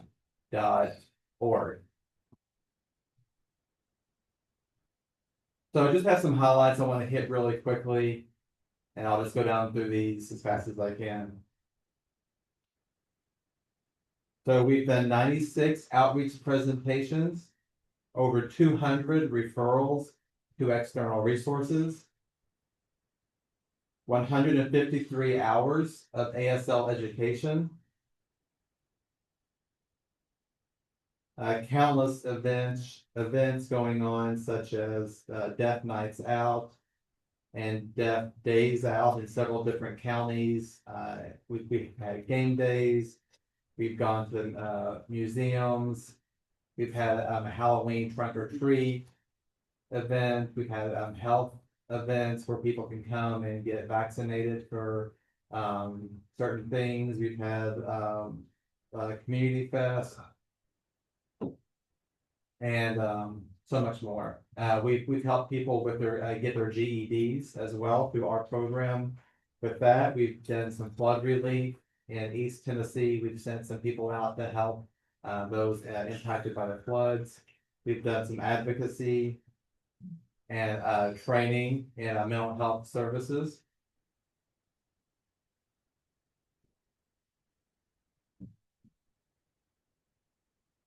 We've partnered with Dave Ramsey and the Nashville Soccer Club as well. So those have been great. We sponsor the Tennessee Organization of the Deaf Blind, NCTAD, and HLAA in different ways. Over 3,000 clients served across the state of Tennessee. We've done some great work as well with the state, helping the unhoused clients to find employment and secure housing as well. Almost 40,000 hours of interpreting services provided. Over 150 mentees in our educational interpreter development program. We have about 30 families enrolled in our Little Aces program, which serves birth up to 5 years old. We had a successful Camp Rising Sign, and also a successful Camp Sign Me Up. And we also have deaf mentoring going on in schools across the state as well. So it's been a really wonderful year for us for sure. So just wanted to present that all to you, and we're gonna start getting busy on the current fiscal year.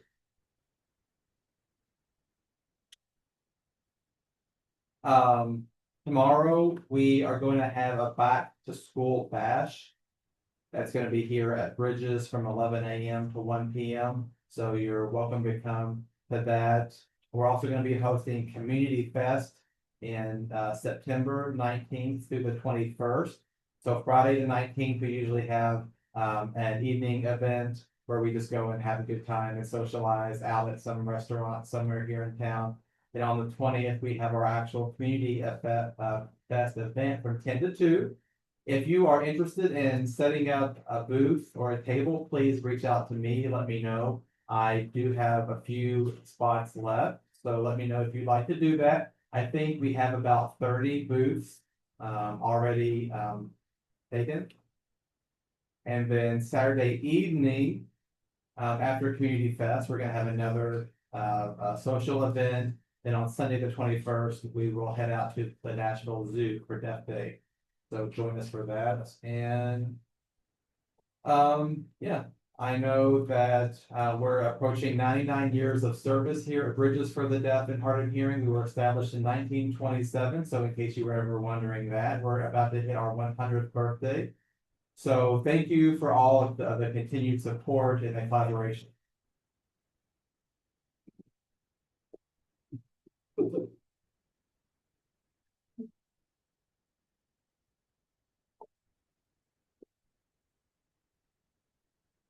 Thank you for your report. Next, we have Jackson Center for Independent Living. Beth. I'm Beth James, I'm the treasurer of Jackson Center for Independent Living, and we did all our numbers last year, and we're ready to get some. Thank you. We're ready to kick off another year of a lot of great events and things coming up. Just a couple of things I want to highlight. We've had a really great relationship with the library, and we're extending our free ASL classes, ASL 1, ASL 2, family ASL, to include children, and we also do tutoring. So we're doing about 5 hours a week or better, free ASL classes at the library, and those classes usually have from 7 to 30 people attend each class. I'm gonna skip a lot of this because y'all got it, you should recently send it to you. Another really great thing we're doing that's really new is we're working with the West Tennessee Children in Disasters and the Watch Coalition, and we are developing a emergency trailer. So the trailer is going to have like durable medical equipment. It'll be where they can take it when there's a disaster, if there's a tornado or flooding. But some of the things that we're working on, in addition to kind of like wheelchairs, walkers, those types of things, are also communication devices. It's something as simple as laminated cards so that emergency workers can easily communicate with someone, to actually having on some iPads and things that would allow to have like remote interpreting. So we're really excited about working with those emergency managers throughout our area. It's getting to be more often between tornadoes and flooding and fires that we see more of a need for that. And we do cover 22 rural counties that can really be out in the sticks. So part of it is even going to have a satellite hookup phone. The emergency people are doing that. And one thing too, just for the council to know, we really greatly appreciate all the opportunities for collaboration and partnerships in our community, but specifically with the other deaf centers. You guys are not aware of how often that we work together, that we reach out to each other. We just talked yesterday about being stronger because we do collaborate on a lot of different things. As little as we are, sometimes we provide interpreters in the bigger metropolitan areas because they need the interpreters that have specific skills. We ask for their help often. And we share policies and procedures. Yesterday, I was emailing forms to somebody who needed something that, not reinvent the wheel, but we've got something that works, so here it is. And we know that we can reach out for that, and we appreciate our planter and the state of Tennessee for the support that they provide. Like I said, I think a lot of times as a council, you're not aware that we meet as directors of the centers with Lisa. Sometimes everybody's in my cell phone. They call me, I call them, text. So and set up meetings that we work together. And I think the council probably doesn't a lot of times realize how much of that happening. So anyway, thank you.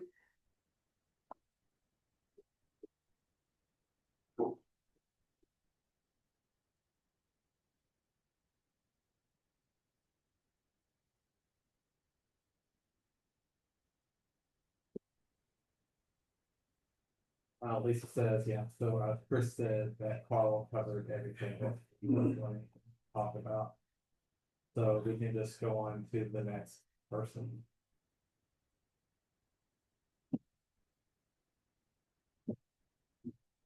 Okay. Next, we have, we're skipping Chris because, Carl already covered it all. Beth, thank you for your report. Next, we have the Knoxville Center for the Deaf. One moment, I can't see. Tom D'Angelo.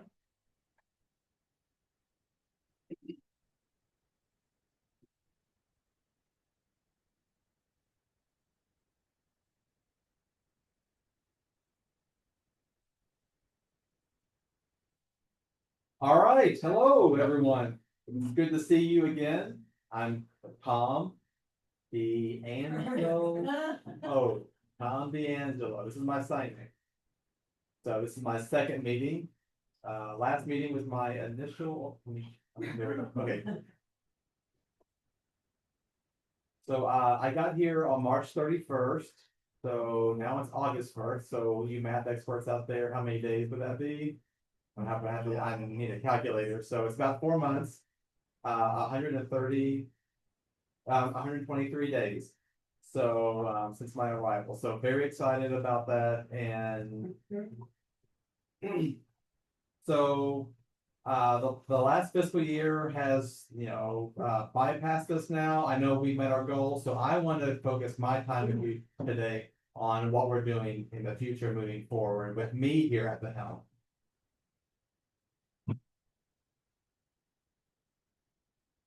So I've really been focusing on the community and identifying who we have in the community, getting on social media, Instagram, Facebook, all of those networks. We have a new website that's more deaf friendly. It's easier to navigate. It's sort of, it's just you just click on one thing, you can see a calendar of events. You click on another link and it has all of our flyers up. So I do encourage you to go ahead and check us out online. And you can also subscribe to our emails so you can get the information as that comes up. So some events coming up that I'm really excited about, what Mike said. We're also having a back to school event this Sunday at the KCD campus. And we're going to be providing pizza there as well at TSD. I said KCD, sorry about that. KCD will be there, but then we're going to TSD to that campus. And then next, I'm excited to announce also on September the 20th, mark that down on your calendars, KCD will be hosting a fall festival at KCD. We will have food trucks parked outside of the building. I know one food truck is going to have ice cream there, and they have special flavors that are unique to KCD. So it'll be KCD's blue and white colors. So please come and come to that event on September the 20th. We'll have vendors and booths you can come and check out. You can go to the website and sign up if you're interested on that end. And hope to see a lot of you there. So again, that's September the 20th. And that's after the UT game. So we can watch the UT game there as well. Another exciting things that are going on October the 11th, we're having our golf tournament. KCD is partnering with P8B to host this event. It's our fundraiser. So we like to get as many community members, because P8D is statewide and KCD is on the local level. So we want to get everyone together with that. As Beth mentioned, we all need to work together and partner with one another. We can't do things in silos. So we have to come and support each other. So I'm really excited about that event. I know Dan Hoffman is leading that. He's been running that event. So if you have any questions, he can answer those. Or if you want to get more information, please view our website. It gets descriptions, fees. So come golf with us. Oh, and we'll also have a booth there as well. There's more on October 17th and 18th. Of course, like there's the TAD conference that was mentioned. KCD will be there with our booth. Hope to see you there. And last on my list, the Tennessee School for the Deaf homecoming game will be October 25th.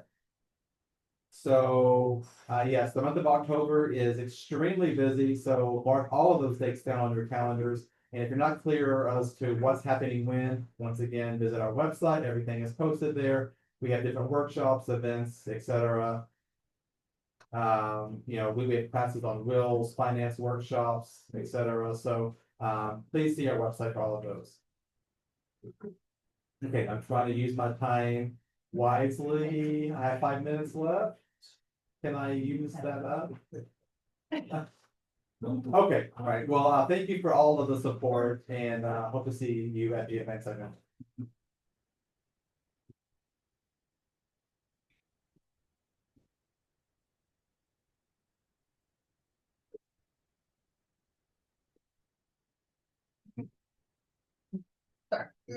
Thank you, Tom, for your report.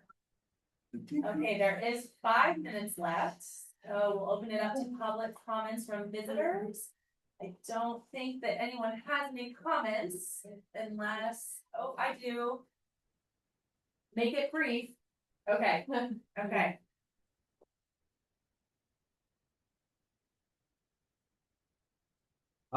Jimmy Partain here speaking. I really have a heart for the long-term care issue that was mentioned. And I know, you can think for yourselves if you really want to support that or not, but I do think that there's lots of seniors out there who are deaf or hard of hearing with, or have health issues, or are deaf plus additional disabilities, etc. So, yeah, so Jen, Jen is saying, come join us. Come join us.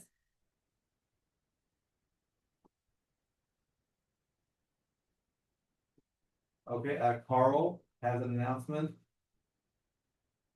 Oh, one thing I forgot to mention, in Chattanooga, Partnership for Family and Children's Services, they also have classes as well. I forgot to mention that. There's 2 classes. There's one virtual class and they have in-person classes as well. And that is at Partnership.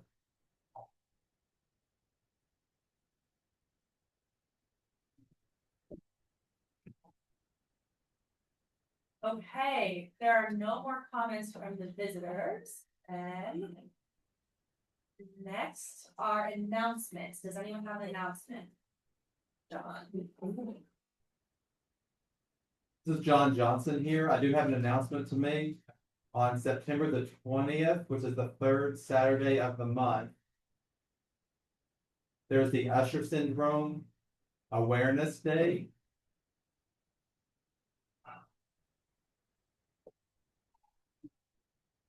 I'm not leading that effort. I've asked someone else to take over. My time is limited, but the person who is leading that, we're sharing those responsibilities. But I did want to update you on that. If you're willing to help lead that event, to let me know.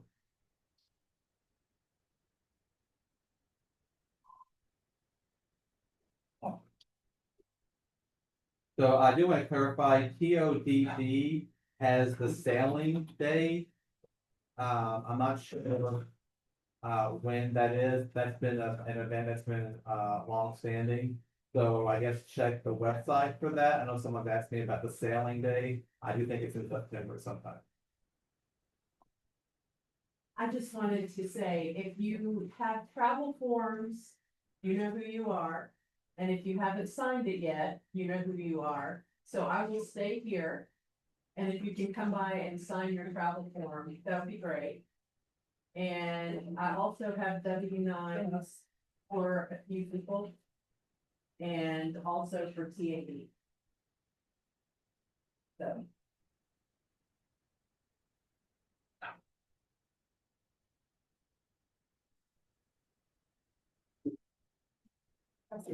Hi, this is Monique. I had a quick announcement. The last meeting I told you all about the docket that my agency is opening as it relates to the relay, traditional relay service and the cost that the carriers are trying to charge, which makes it hard for us to continue relay. That docket is still open and will be closing soon. So if you all have public comments, please make them as soon as possible. So we can have those as we try to figure out the next move with traditional relay service. Thank you. And that information is on our website, www.tn.gov/TPUC.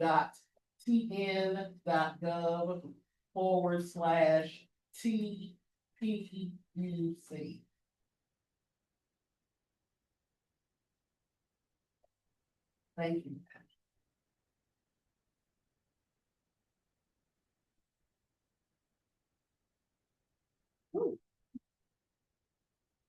Hey, it is time, but when is the next meeting? Yes, yes. Okay, good. You guys are paying attention. Good. Great job. November 14th. Where is the meeting on November 14th? I wish, Atlanta, I wish. Yes, it will be here at Bridges. Bridges Nashville. We have come to a close. The meeting is adjourned. We will see you at the next meeting. Thank you.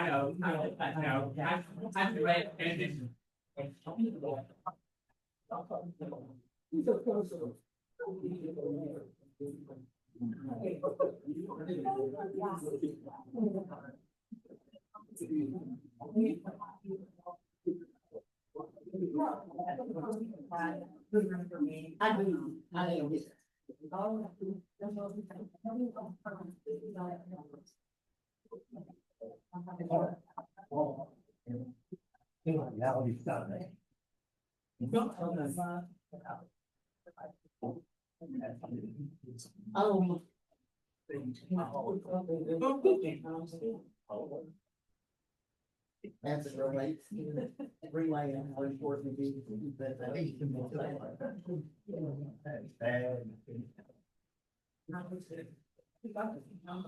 You okay now? Okay.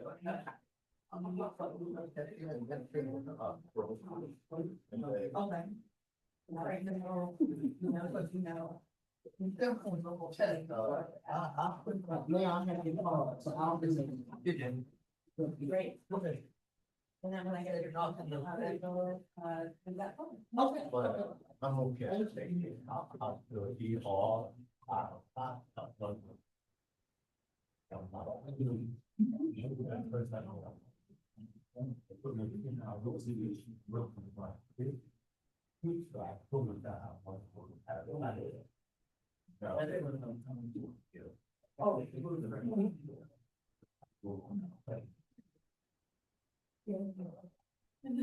I'll make it 2 weeks. Yeah. One day.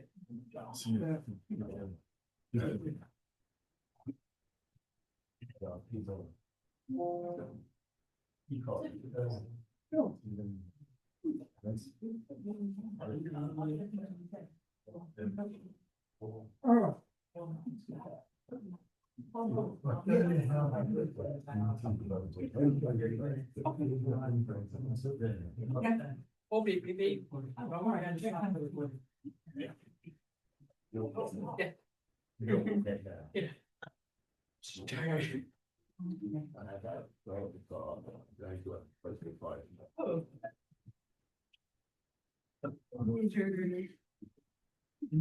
Just don't go, just please, please. No, don't.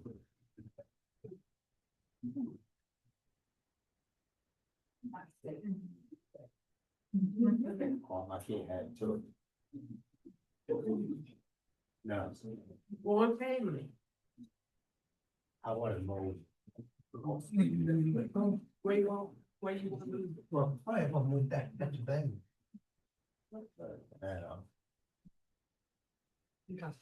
Yes. Well, I do hope for every family. Me too, I even looked at this picture. It's right. With house.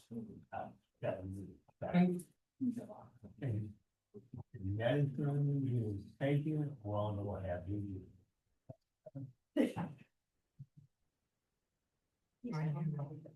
No, 2 people. It's right. I don't know. I'm saying, I don't know where I am. Yeah. I don't know where you are.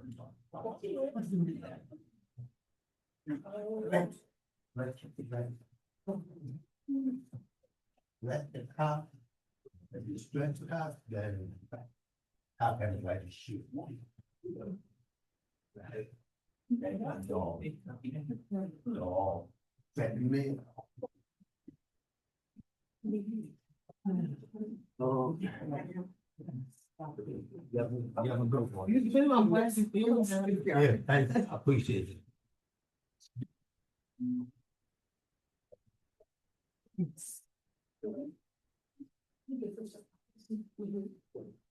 Oh, this is a capital. I'll get all that.